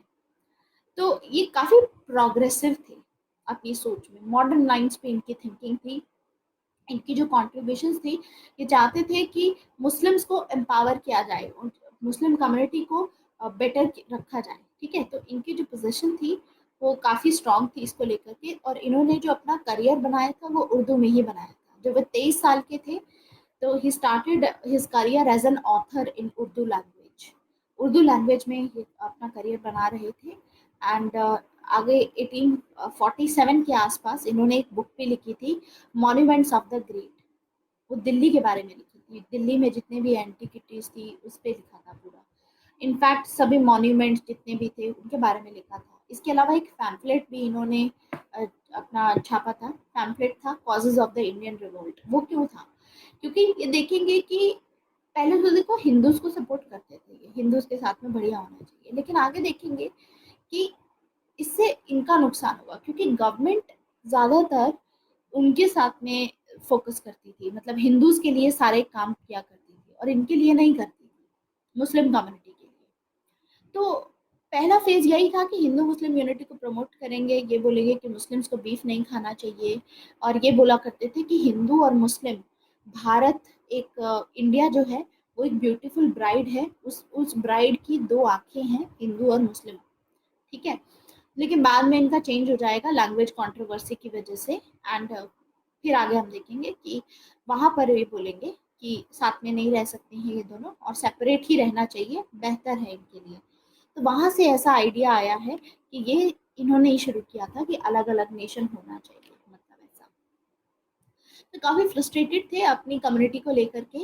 एंड फ्रस्ट्रेशन यही थी कि क्योंकि मुगल पावर डिक्लाइन हो चुकी थी इंडिया में से, और मुस्लिम्स को ब्रिटिशर्स डिस्क्रिमिनेट कर रहे थे, क्योंकि इनका मानना था कि 1857 की जो क्रांति हुई थी उसमें मुस्लिम्स ही रिस्पॉन्सिबल थे उसके लिए, तो ब्रिटिशर्स डिस्क्रिमिनेट करना चालू कर देंगे और हिंदूज के प्रति प्रेफरेंशियल पॉलिसीज फॉलो करेंगे, मतलब हिंदूज को ज़्यादा प्रेफर करेंगे मुस्लिम्स के ऊपर। तो सर सैयद अहमद खान ने ये रियलाइज़ किया कि ब्रिटिशर्स अब नई फोर्स है, एक नई पावर है इंडिया में, और वो दूर की सोचते थे सर सैयद अहमद खान। उसके बेसिस पे बोलेंगे कि उनको पता था कि ब्रिटिशर्स काफ़ी लंबे समय तक अब रहेंगे इंडिया में। तो उस सिचुएशन को ध्यान में रखते हुए इन्होंने ये चीज़ पे फोकस किया कि जो ब्रिटिशर्स हैं, जो ब्रिटिश का रूल है, क्योंकि काफ़ी लंबे तक समय तक रहेगा, तो इनको अपोज करने का तो कोई फ़ायदा नहीं है।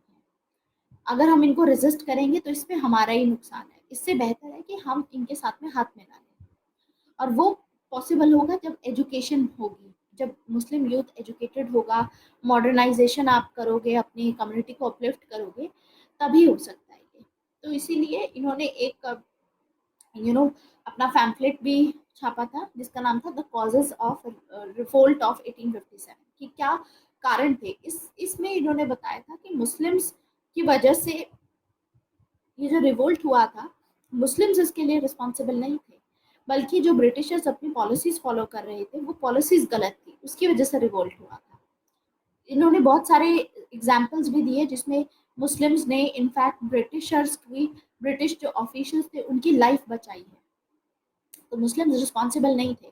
इसको अगर आप उर्दू में इसको बोलोगे तो the causes for revolt of 1857 को बोलेंगे असबाबे बगावती, असबाबे बगावती ये नाम है इसका, ठीक है। एंड बाद में इन्होंने एक और आर्टिकल लिखा था, आर्टिकल का नाम था loyal Mohammedans of India. Loyal Mohammedans of India में इन्होंने ये एक्सप्रेस किया कि मुस्लिम्स जो हैं वो लॉयल लॉयल हैं ब्रिटिशर्स के प्रति, और इसीलिए इन्होंने मुस्लिम्स को ये एडवाइस किया कि सबसे पहले तो इंडियन नेशनल कांग्रेस से दूर रहो, क्योंकि मेन रीज़न यही है कि ऐसा नहीं था कि कांग्रेस जो है वो हिंदू से डोमिनेटेड थी, लेकिन उनको ये लगा क्योंकि इंडियन नेशनल कांग्रेस सीधा ब्रिटिशर्स को कन्फ्रंट करती है, ठीक है, आप मतलब इनसे बहस करती है या कन्फ्रंट करती है, और इनको फील होता था कि ब्रिटिशर्स काफ़ी समय तक रहेंगे, तो कन्फ्रंटेशन में मत जाओ, रादर हाथ मिलाओ इनसे और अपनी कम्युनिटी के लिए फ़ायदा करो। तो काफ़ी हिंदूज ने भी क्रिटिसाइज़ किया इनको, मुस्लिम्स ने तो किया ही था, ऑर्थोडॉक्स सेक्शन था जो मुस्लिम्स का वो तो कर ही रहे थे, लेकिन हिंदूज भी इनको क्रिटिसाइज़ करेंगे। वो इनको बोलते थे हिंदूज की जो सर सैयद अहमद खान है ये अपॉर्चुनिस्ट है, ये he is not the leader of nation, he is the leader of community. वो मुस्लिम कम्युनिटी के लीडर थे, नेशन के लीडर नहीं थे। जैसे कि बहुत दूसरे जो हमारे मुस्लिम लीडर्स रहेंगे, जैसे बदरुद्दीन तैयब जी हैं, जो इंडियन नेशनल कांग्रेस के मेंबर थे वो खुद इनको ऐसा बोला करते थे कि ये कम्युनिटी की लीडर है, he is not the leader of the nation. ऐसा ही सेम चीज अम्बेडकर के बारे में भी बोली जाती है कि अम्बेडकर भी लीडर ऑफ कम्युनिटी थे, लीडर ऑफ नेशन नहीं थे। तो सर सैयद अहमद खान हालांकि काफ़ी सक्सेसफुल रहे इन पॉलिसीज़ के चलते। इनको ब्रिटिशर्स का सपोर्ट मिल गया और आगे जाकर के इन्होंने Mohammedan Anglo oriental college Aligarh में स्टार्ट किया, जो कि आगे जाकर के अलीगढ़ मुस्लिम यूनिवर्सिटी बन जाएगी। तो आज के टाइम पे जो इनका स्टेटस है सर सैयद अहमद खान का मुस्लिम्स का लेकर के, वो बिल्कुल हिंदू में जैसे राजा राम मोहन रॉय का स्टेटस होता है ना हिंदूज में, वैसा ही सर सैयद अहमद खान का स्टेटस है मुस्लिम्स में। काफ़ी कंट्रोवर्शियल बन गए थे ये, लेकिन उसके बावजूद भी काफ़ी अच्छे लीडर अपनी कम्युनिटी के उभरे हैं उस टाइम के। एंड और कोई ऐसा मुस्लिम लीडर नहीं था जिसने इतनी कंट्रीब्यूशन की हो मुस्लिम्स की अपलिफ्टमेंट में। आज तक भी ऐसा कोई लीडर फर्दर नहीं आया जितनी कंट्रीब्यूशन सर सैयद अहमद खान की, इसलिए हम इनको पढ़ते हैं। और आज के टाइम पे जो रेडिकलाइजेशन इतना हो रहा है मुस्लिम यूथ का, तो उस हिसाब से यही बोला जाता है कि मुस्लिम यूथ को प्रेजेंट टाइम्स में अभी सेम फेज से गुजर रही है। तो आज ज़रूरत है सर सैयद अहमद खान जैसे एक लीडर की, जो कि मुस्लिम्स को गाइड कर सके कि एजुकेशन के थ्रू एम्पावरमेंट कर सकते हो, एंड पॉलिटिसाइजेशन से, पॉलिटिक्स से, रेडिकलाइजेशन से, इन सब से दूर रहो। ठीक है, जो जो टेररिस्ट कैंप्स होते हैं जो आपको रिक्रूट करते हैं, उनसे दूर रहो। एंड ये चीज़ मतलब ऐसा कोई लीडर होना चाहिए इनको गाइड करने के लिए बेसिकली। ठीक है, तो सर सैयद अहमद खान का जो रिलीजन था, रिलीजन में काफ़ी इनका एक्टिव इंटरेस्ट था। एंड इन्होंने इनफैक्ट एक और यू नो बुक लिखी थी, लाइफ ऑफ प्रॉफिट मोहम्मद, और ही डिवोटेड हिमसेल्फ टू राइट।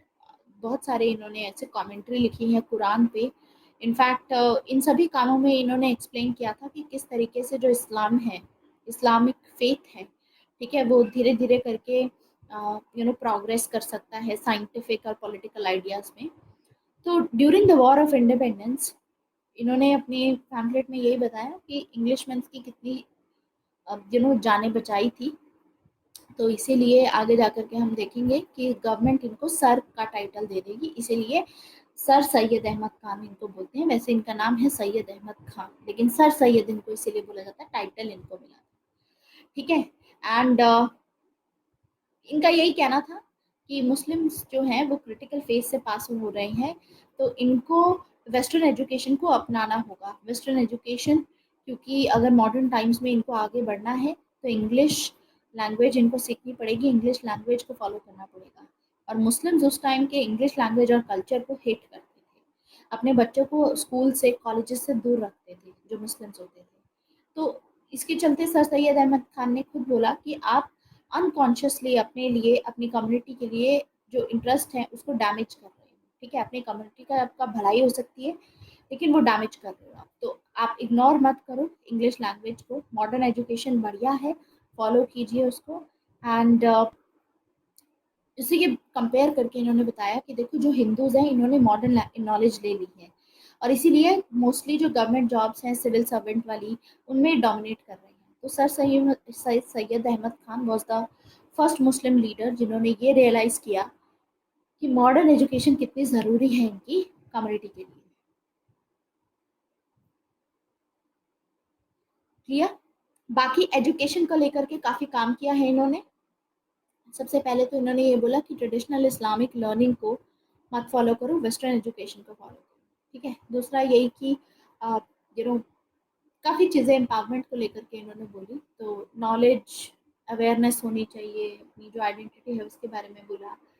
तो यू नो सेम चीज़ मतलब हम देखेंगे कि काफ़ी मतलब प्रमोट करेंगे। विमेन को लेकर के इनका क्या सुझाव था, कुछ क्रिटिकल्स अगर एनालिसिस करोगे अगर आप इनका सर सैयद अहमद खान का, तो क्रिटिक्स ये भी आर्ग्यू करते हैं कि इनका कहना था कि women could not and should not be educated equivalently to men, मतलब ऐसा नहीं होना चाहिए। हालांकि काफ़ी डिबेटेड है, काफ़ी आर्ग्यूमेंट होते थे कि women जो है वो मेंटली इक्वल नहीं होती हैं मैन के, इसीलिए वो उस हिसाब से हायर एजुकेशन को समझ नहीं पाएंगी, इतना यूज़ उसका नहीं कर पाएंगी। एंड ये बिलीव था कि जो वुमेन होती है वो तो घर पे रहनी चाहिए, ठीक है, अपने डोमेस्टिक कोर्स जो घर के काम होते हैं वही करती रहें, फैमिली का ख्याल रखें। वही इनफ है, वही रोल है। ठीक है, हायर एजुकेशन का जो रोल है, मतलब हायर एजुकेशन प्राप्त करती हैं अगर ये, तो वो सूटेबल नहीं होता वुमेन के लिए। तो लेकिन हम देखेंगे कि many women were expected to be educated for domestic work by their mothers. तो फॉर दैट उनको एलिमेंट्री स्कूलिंग उस टाइम पे प्रोवाइड की गई, लेकिन उनका ज़्यादा स्किल नहीं था। स्किल बस इतना ही था कि एम्ब्रॉयडरी आनी चाहिए, कुकिंग आनी चाहिए वुमेन को, निटिंग आनी चाहिए, ये सभी चीज़ें रहती थी।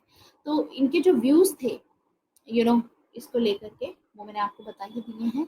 तो sir Syed Ahmad Khan was the first man जिन्होंने रिफॉर्म मूवमेंट स्टार्ट की मुस्लिम्स के लिए, एंड स्पेशली मुस्लिम वुमेन के लिए। क्योंकि इनकी मूवमेंट जो थी अलीगढ़ मूवमेंट, इन्होंने ये चीज़ बोली मुस्लिम स्पेशली वुमेन के लिए काफ़ी अच्छा, मतलब रिफॉर्म्स की बात की इन्होंने। ठीक है, कि इनको भी एजुकेशन प्रोवाइड की जानी चाहिए। ठीक है, बाकी पॉलिटिकल थॉट तो मैंने आपको बता ही दिए हैं, इससे ज़्यादा और डिटेल में जाने की ज़रूरत नहीं है। So we will take a break now. I am trying to finish sir Syed Ahmad Khan और अरबिंदो घोष। ठीक है, तो थोड़ा जल्दी जल्दी फिनिश होगा आज। क्लियर? अभी तक जितना समझाया समझ में आया? मैं लगातार बोल रही हूँ आज, क्योंकि इंडियन पॉलिटिकल थॉट का ये चौथा लेक्चर है। मैं चाहती हूँ कि कवर हो, क्योंकि बहुत टाइम से हमारा क्या चल रहा है कि जो भी टॉपिक हम कवर करते हैं काफ़ी टाइम ले रहा है। एक्चुअली इन सभी टॉपिक्स के लिए 2-2 घंटे की क्लासेस होनी चाहिए। जिस टाइम डिसाइड किया था कि ये बनाया जाएगा, तो मुझे लगा था कि इतने टाइम में कंप्लीट हो जाएगा, लेकिन ये बहुत ज़्यादा आगे बढ़ रहा है।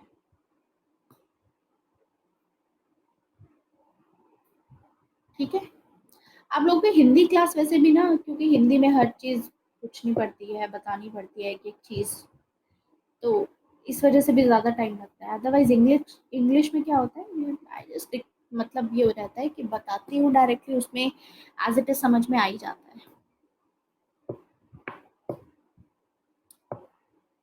ठीक है, so will take some break, few minutes break, फिर उसके बाद शुरू करते हैं।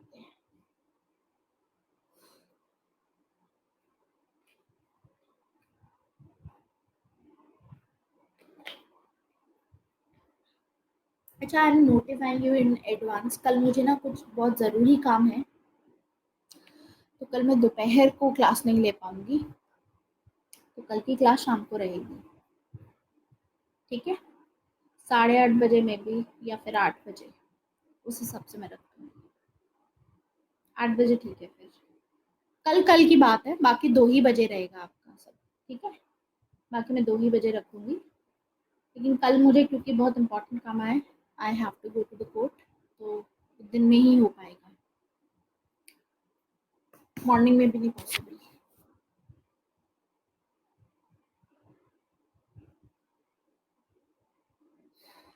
पहले तो मैं आपकी पीडीएफ अपलोड कर देती हूँ फॉर दिस। अच्छा, अबाउट दिस ना, Indian political thinker Umang Pranjal, please purchase O P Gauba की जो हिंदी की बुक है, वहां से आप कवर कर लो, काफी अच्छा है उसमें।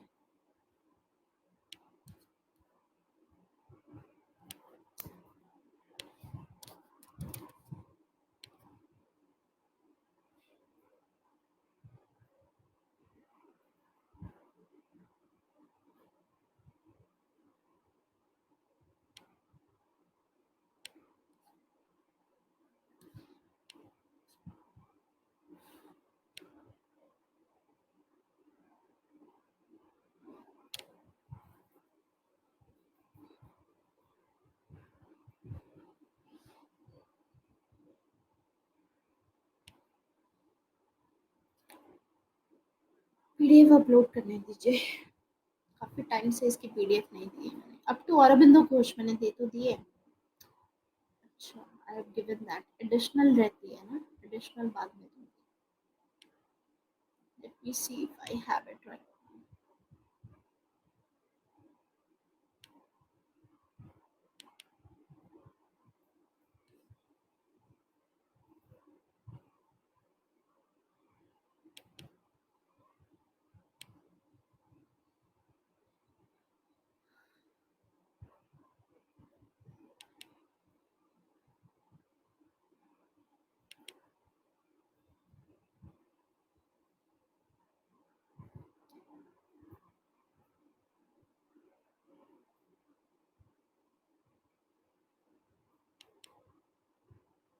नहीं, अलग से ही है, बाद में दूँगी।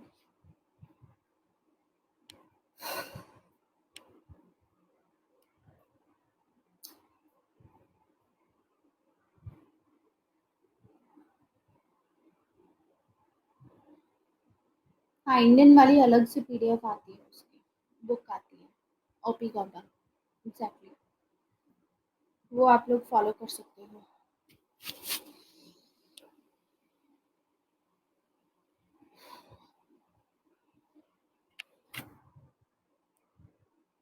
अब शुरू करते हैं औरबिंदो घोष।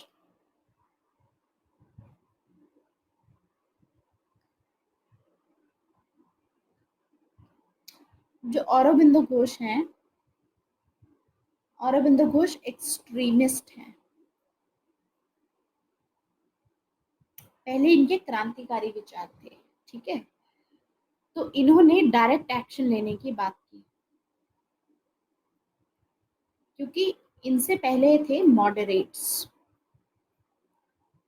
मॉडरेट्स जैसे कि दादा भाई नौरोजी, सुरेंद्र नाथ बनर्जी, ठीक है? ये सब थे। तो ये लोग वेस्टर्न एजुकेशन इन्होंने वेस्टर्न एजुकेशन पाई हुई थी, जिसकी वजह से हम देखेंगे कि दे हैड अ फेथ, इनका फेथ काफ़ी था, मतलब इनका ये विश्वास था कि जो ब्रिटिशर्स हैं वो इंडिया के लिए सही हैं, मतलब अगर ये इंडिया पे रूल करेंगे तो इससे इंडिया का काफ़ी भला होगा, it's a blessing in disguise, ऐसा मानना था इनका कि एक तरीके की ब्लेसिंग है ये कि ब्रिटिशर्स हम पे रूल कर रहे हैं, ठीक है? क्योंकि इनका मानना था, जैसे एमजी रानाडे हैं, ये सभी जो थे, इनका मानना था कि ब्रिटिशर्स की वजह से ही रूल ऑफ लॉ आया है, ठीक है? रूल ऑफ लॉ आया, और रूल ऑफ लॉ से ही मतलब एक यूनिटी क्रिएट हुई, अदरवाइज अलग अलग रिलीजन्स हुआ करते थे। तो खैर ये तो मॉडरेट्स के बारे में है, ये तो मॉडर्न हिस्ट्री का आपको पता ही होगा। तो श्री अरबिंदो एक्सट्रीमिस्ट फेज से बिलोंग करते हैं, और मॉडरेट्स को काफ़ी क्रिटिसाइज करते थे, क्योंकि मॉडरेट्स ब्रिटिशर्स को सपोर्ट करते थे। मॉडरेट्स के जो मेथड थे वो थे triple P, prayer, petition and persuasion, ठीक है? ट्रिपल पी फॉलो करते थे, मतलब विनती करते थे ब्रिटिशर्स से, ठीक है? पिटिशन फाइल करते थे, उसके थ्रू बोलते थे कि चेंजेस लेकर के आओ। ये बहुत बिलीव करते थे कि ब्रिटिशर्स को बस पता नहीं है, मॉडरेट्स का मानना था कि बस ब्रिटिशर्स को पता नहीं है कि इनकी पॉलिसी से लोगों को थोड़ा नुकसान हो रहा है, अगर इनको पता चल जाएगा कि आप ऐसी पॉलिसी की वजह से इंडिया में नुकसान हो रहा है तो ये सही पॉलिसीज लेकर के आएंगे, ये मानना था मॉडरेट्स का। तो 1885 में जब इंडियन नेशनल कांग्रेस बनी, अगले 20 सालों तक 1905 तक मॉडरेट्स डोमिनेंट रहेंगे, लेकिन आगे जाकर के हम देखेंगे 1907 में सूरत स्प्लिट के चलते एक्सट्रीमिस्ट और मॉडरेट्स में सेपरेशन हो जाएगा, ठीक है? एक स्प्लिट हो जाएगा, बाइफर्केशन होगा, जिसके चलते एक्सट्रीमिस्ट फेज आएगा, जो ये बोलते थे कि डायरेक्ट एक्शन लेने की जरूरत है, वहां हिट करो ब्रिटिशर्स को। अब देखो, ये तो एक्शन नहीं ले रहे थे ब्रिटिशर्स के खिलाफ, ये तो लेजिस्लेचर का पार्ट बन के ये लोग चाहते थे कि इनको मतलब ब्रिटिशर्स को बताया जाए कि क्या क्या गलत हो रहा है। तो ब्रिटिशर्स, क्योंकि जस्टिस लविंग पीपल हैं, इनको जस्टिस काफ़ी मतलब जस्टिस के बारे में डोमिनेंट रहते हैं, ये जस्टिस को लेकर के काफ़ी आइडियाज़, हर जगह जस्टिस की बात करते हैं, तो इंडिया में भी जस्टिस लेकर के ये आएंगे, इनको बता दिया जाए तो। लेकिन एक्सट्रीमिस्ट का मानना था कि ऐसा नहीं है, और औरबिंदो घोष इंडियन नेशनलिज्म की बात करेंगे। जैसे कि एक ब्रिटिशर्स, पता है, जब इंडिया को बताया करते थे कि इंडिया क्या है, तो इनका कहना था ब्रिटिशर्स का कि India is a geographical expression, मतलब इंडिया में कोई, इंडिया एक नेशन नहीं है, एक नेशन की स्पिरिट होती है। इंडिया में लोग क्योंकि यूनाइटेड नहीं थे, इसीलिए India is not a nation, ठीक है? इनका मानना था कि इंडिया सिर्फ एक जोग्राफिकली एक जगह का नाम है, जहाँ पर ब्रिटिशर्स ने अपनी कॉलोनी बनाई हुई है। आपस में लोग यूनाइटेड नहीं है, इंडिया में कोई ऐसी यूनिटी नहीं है, नेशन जैसी कोई बात नहीं है कि वो सभी एक ही जगह से बिलोंग करते हैं, जैसे आज के टाइम पे India is a great nation, उस टाइम पे ऐसा बोला जाता था। और मॉडरेट्स भी यही मानते थे, जैसे सुरेंद्र नाथ बनर्जी का कहना था कि yes, India is not a nation, लेकिन he said India is a nation in making, आगे जाकर के इंडिया एक नेशन बन जाएगा। लेकिन औरबिंदो का कहना था कि ऐसा नहीं है, India is a nation only. India की स्पिरिट है जो, वो स्पिरिट अभी डॉर्मेंट है, इंडिया की एक्टिव नहीं है। स्पिरिट डॉर्मेंट है लेकिन इंडिया नेशन है। ठीक है, तो औरबिंदो ने जितनी भी कॉन्ट्रीब्यूशंस दी हैं अपनी फ्रीडम स्ट्रगल को लेकर के, औरबिंदो ने एक ग्राउंड तैयार किया गांधी के लिए। जो चीज औरबिंदो ने स्टार्ट की वो आगे गांधी ने उठा, उस पर काम किया और फिर गांधी ने सक्सेस पाया फर्दर। जब 1947 में हम देखेंगे कि देश आजाद हो, तो सबसे ज्यादा जो इम्पोर्टेंट है, जो हमसे पूछा जाता है पेपर में औरबिंदो घोष के बारे में, वो है इनकी थ्योरी ऑफ इंडियन नेशनलिज्म।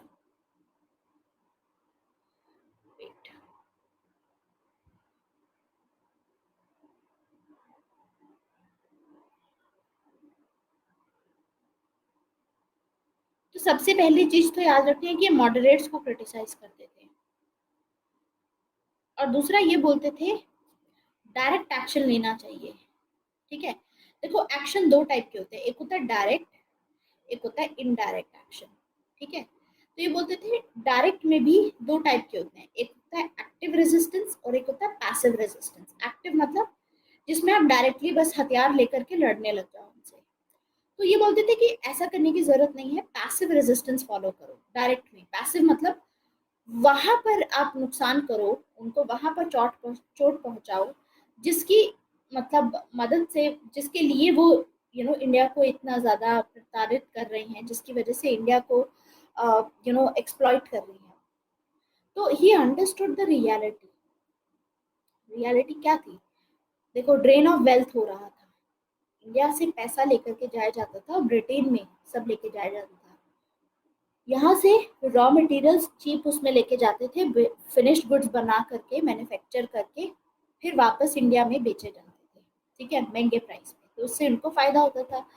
और जितना भी पैसा यहाँ से कलेक्ट किया जाता था रेवेन्यू में, वो सभी पैसे से ही सैलरीज दी जाती थी सभी ऑफिशियल्स की, और गिफ्ट दिए जाते थे, और ये सारा पैसा पूरा ड्रेन ऑफ वेल्थ के थ्रू जा रहा था ब्रिटेन में, और ब्रिटेन डेवलप हो रहा था अच्छे से इसकी वजह से। तो इन्होंने बोला कि इस पे हमको करना है, पैसिव रेजिस्टेंस करना है, हमें वहां चोट पहुंचानी है इनको जहां पर इनको सबसे ज्यादा नुकसान हो।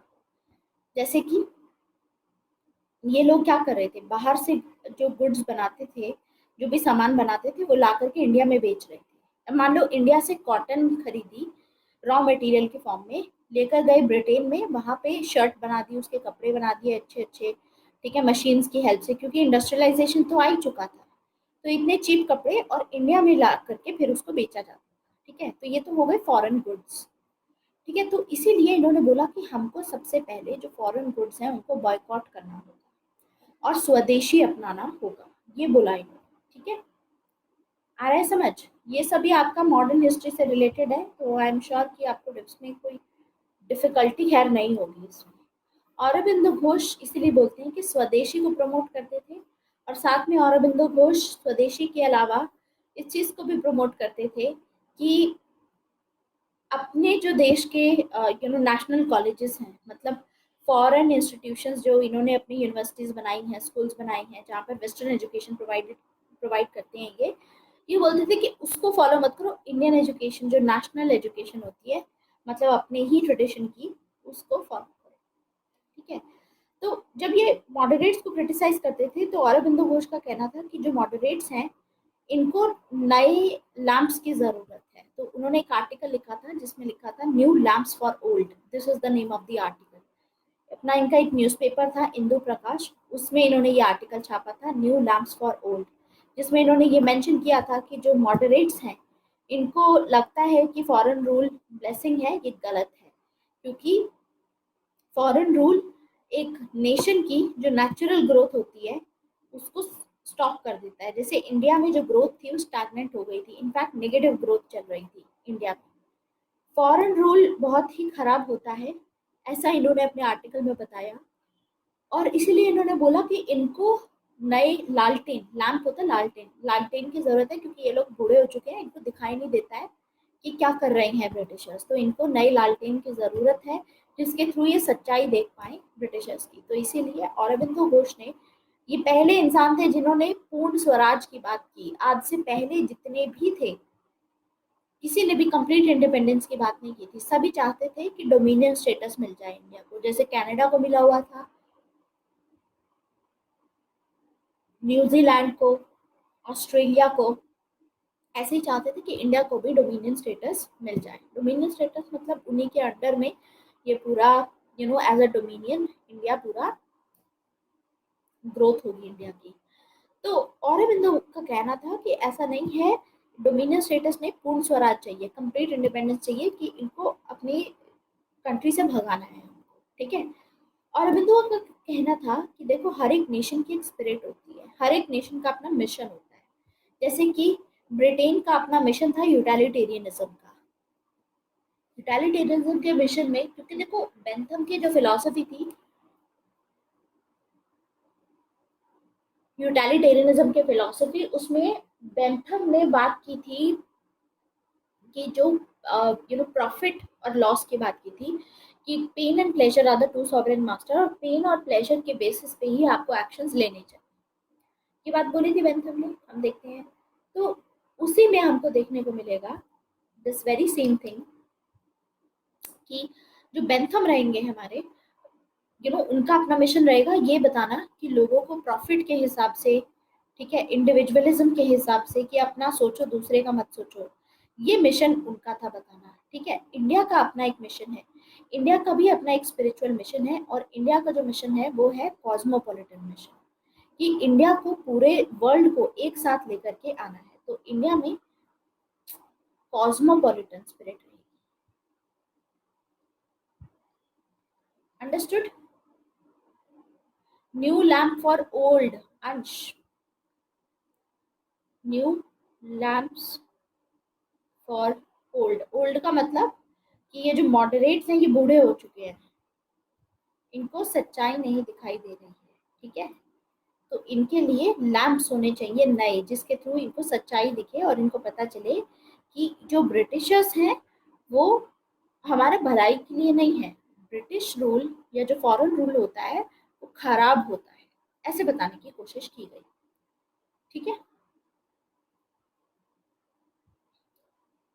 सो बेसिकली इन्होंने यही बोला था, और इन्होंने अपनी थ्योरी दी थी इंडियन नेशनलिज्म की।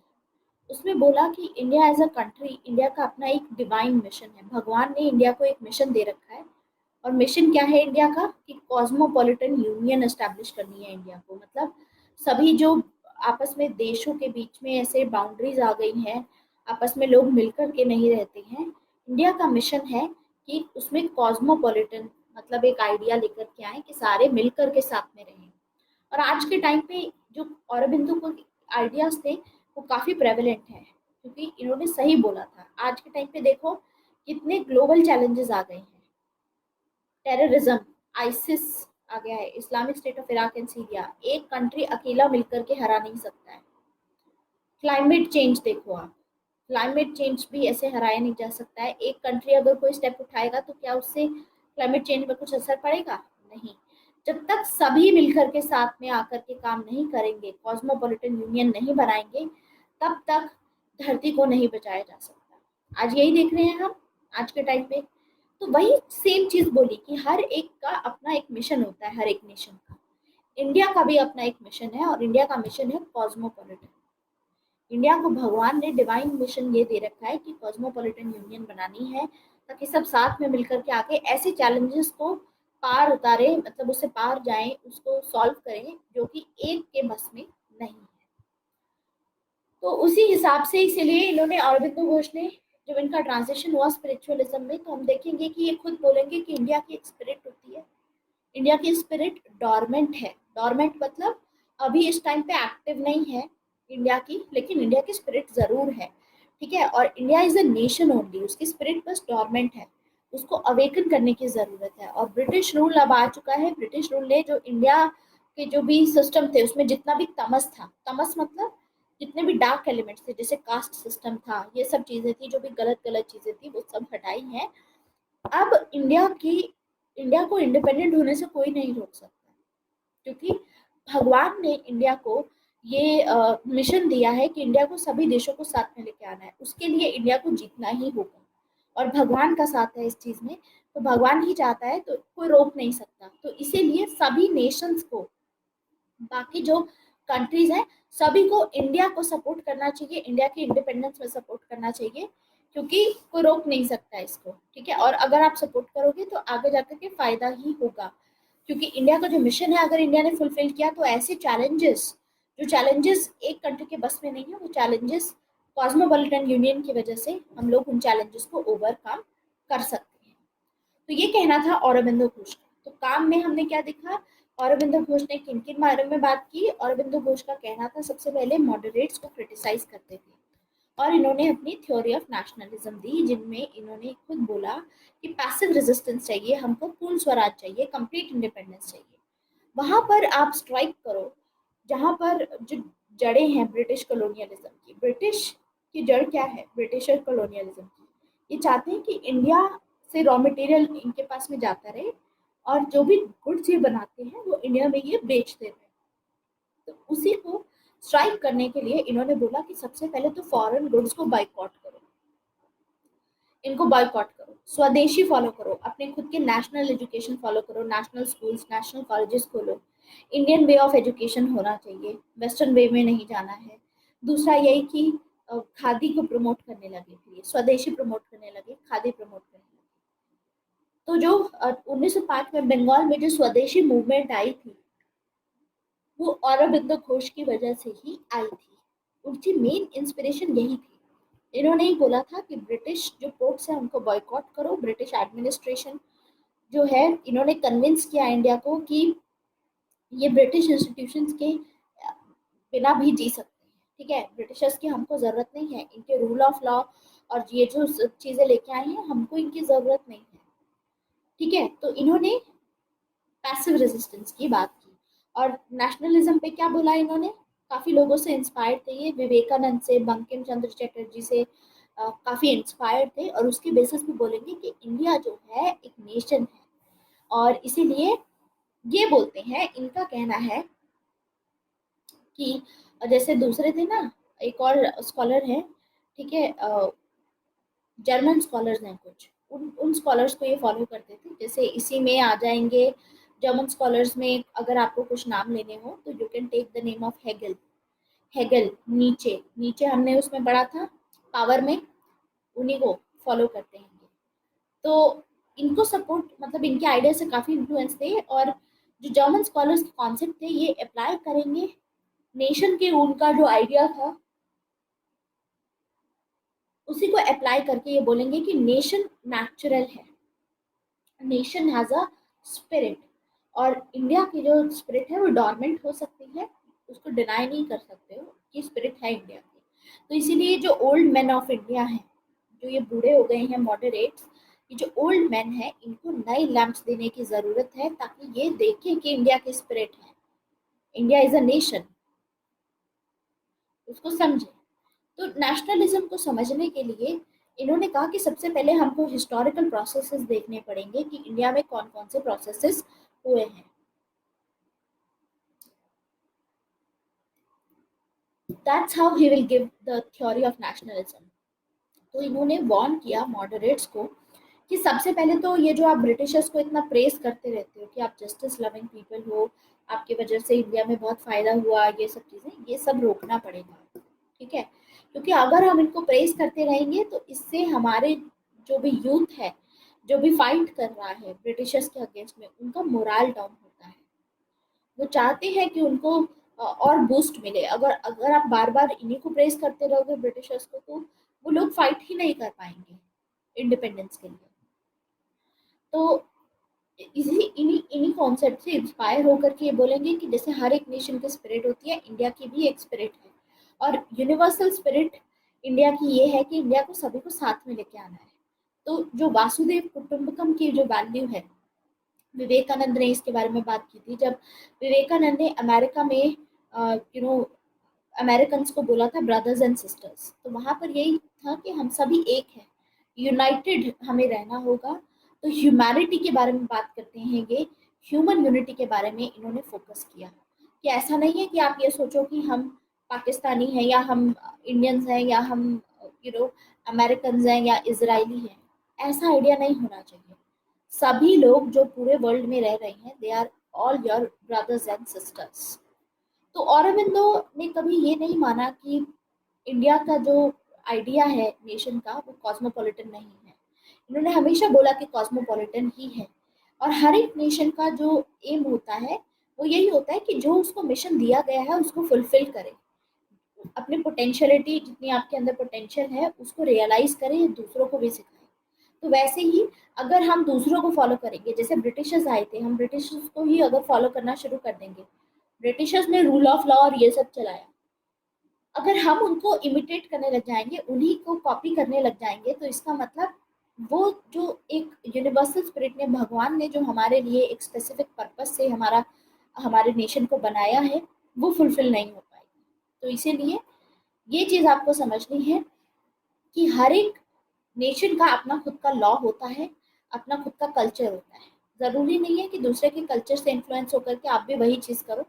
आपके कल्चर में कुछ अच्छी बातें हैं तो आपको वो भी फॉलो करनी चाहिए। हर किसी की एक नेचुरल पोटेंशियलिटी होती है, नेचुरल ड्यूटी होती है कुछ, वही चीज़ आपको करनी है। अदरवाइज़ क्या होगा?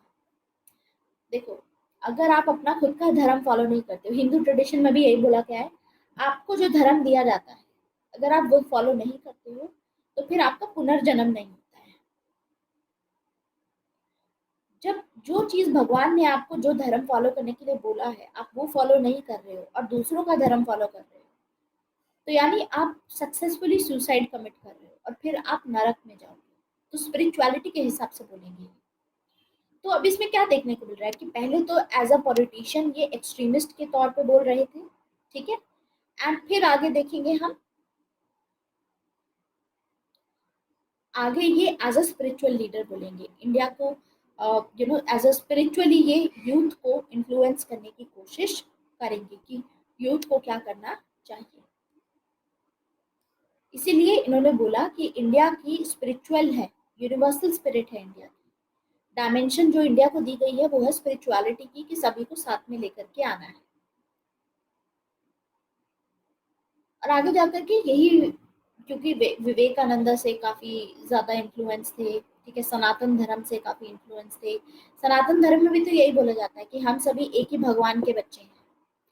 तो ऐसा नहीं है कि हिंदू अलग है, मुस्लिम अलग है, नहीं, एक ही गॉड है और सभी उसी के बच्चे हैं, ये माना गया है इसमें। तो इन सभी के कामों से इन्फ्लुएंस होकर के अरबिंदो ने यही बोला कि इंडिया का सिर्फ एक एक मैसेज इंडिया को डिलीवर करना है और वो भगवान की विल है। तो इसीलिए मैसेज क्या है कि सबको साथ में मिलकर के काम करना होगा, सभी के फ्रीडम के लिए। ये आइडिया हमको इनके काम में देखने को मिलता है। क्लियर? और योगा के थ्रू हम ये सब कर सकते हैं। तो अरविंदो घोष ह्यूमन यूनिटी के बारे में बात करते हैं कि सभी को साथ में आना होगा, तो ह्यूमैनिटी के पर्सपेक्टिव से बात करते हैं। बाकी की जो भी चीज़ें हैं आप अपनी पीडीएफ से फॉलो कर सकते हैं, ठीक है, बहुत सिंपल वर्ड्स में लिखा गया है, यू कैन डू दैट। बाकी this is what I wanted to just tell you about Aurobindo Ghosh का जो बेसिक आइडिया था वो मैंने आपको बता दिया है, ठीक है। बाकी आगे अब 3 टॉपिक रह गए हैं, Gandhi, Ambedkar and M N Roy, ये आगे कवर करेंगे। This is it for today, thank you very much. बाकी पीडीएफ आपके अरविंदो घोष तक मैंने दे दी है, तो please start reading the PDF now. सारा पढ़ लीजिए, कोई डाउट आता है तो पूछ सकते हैं। बाय।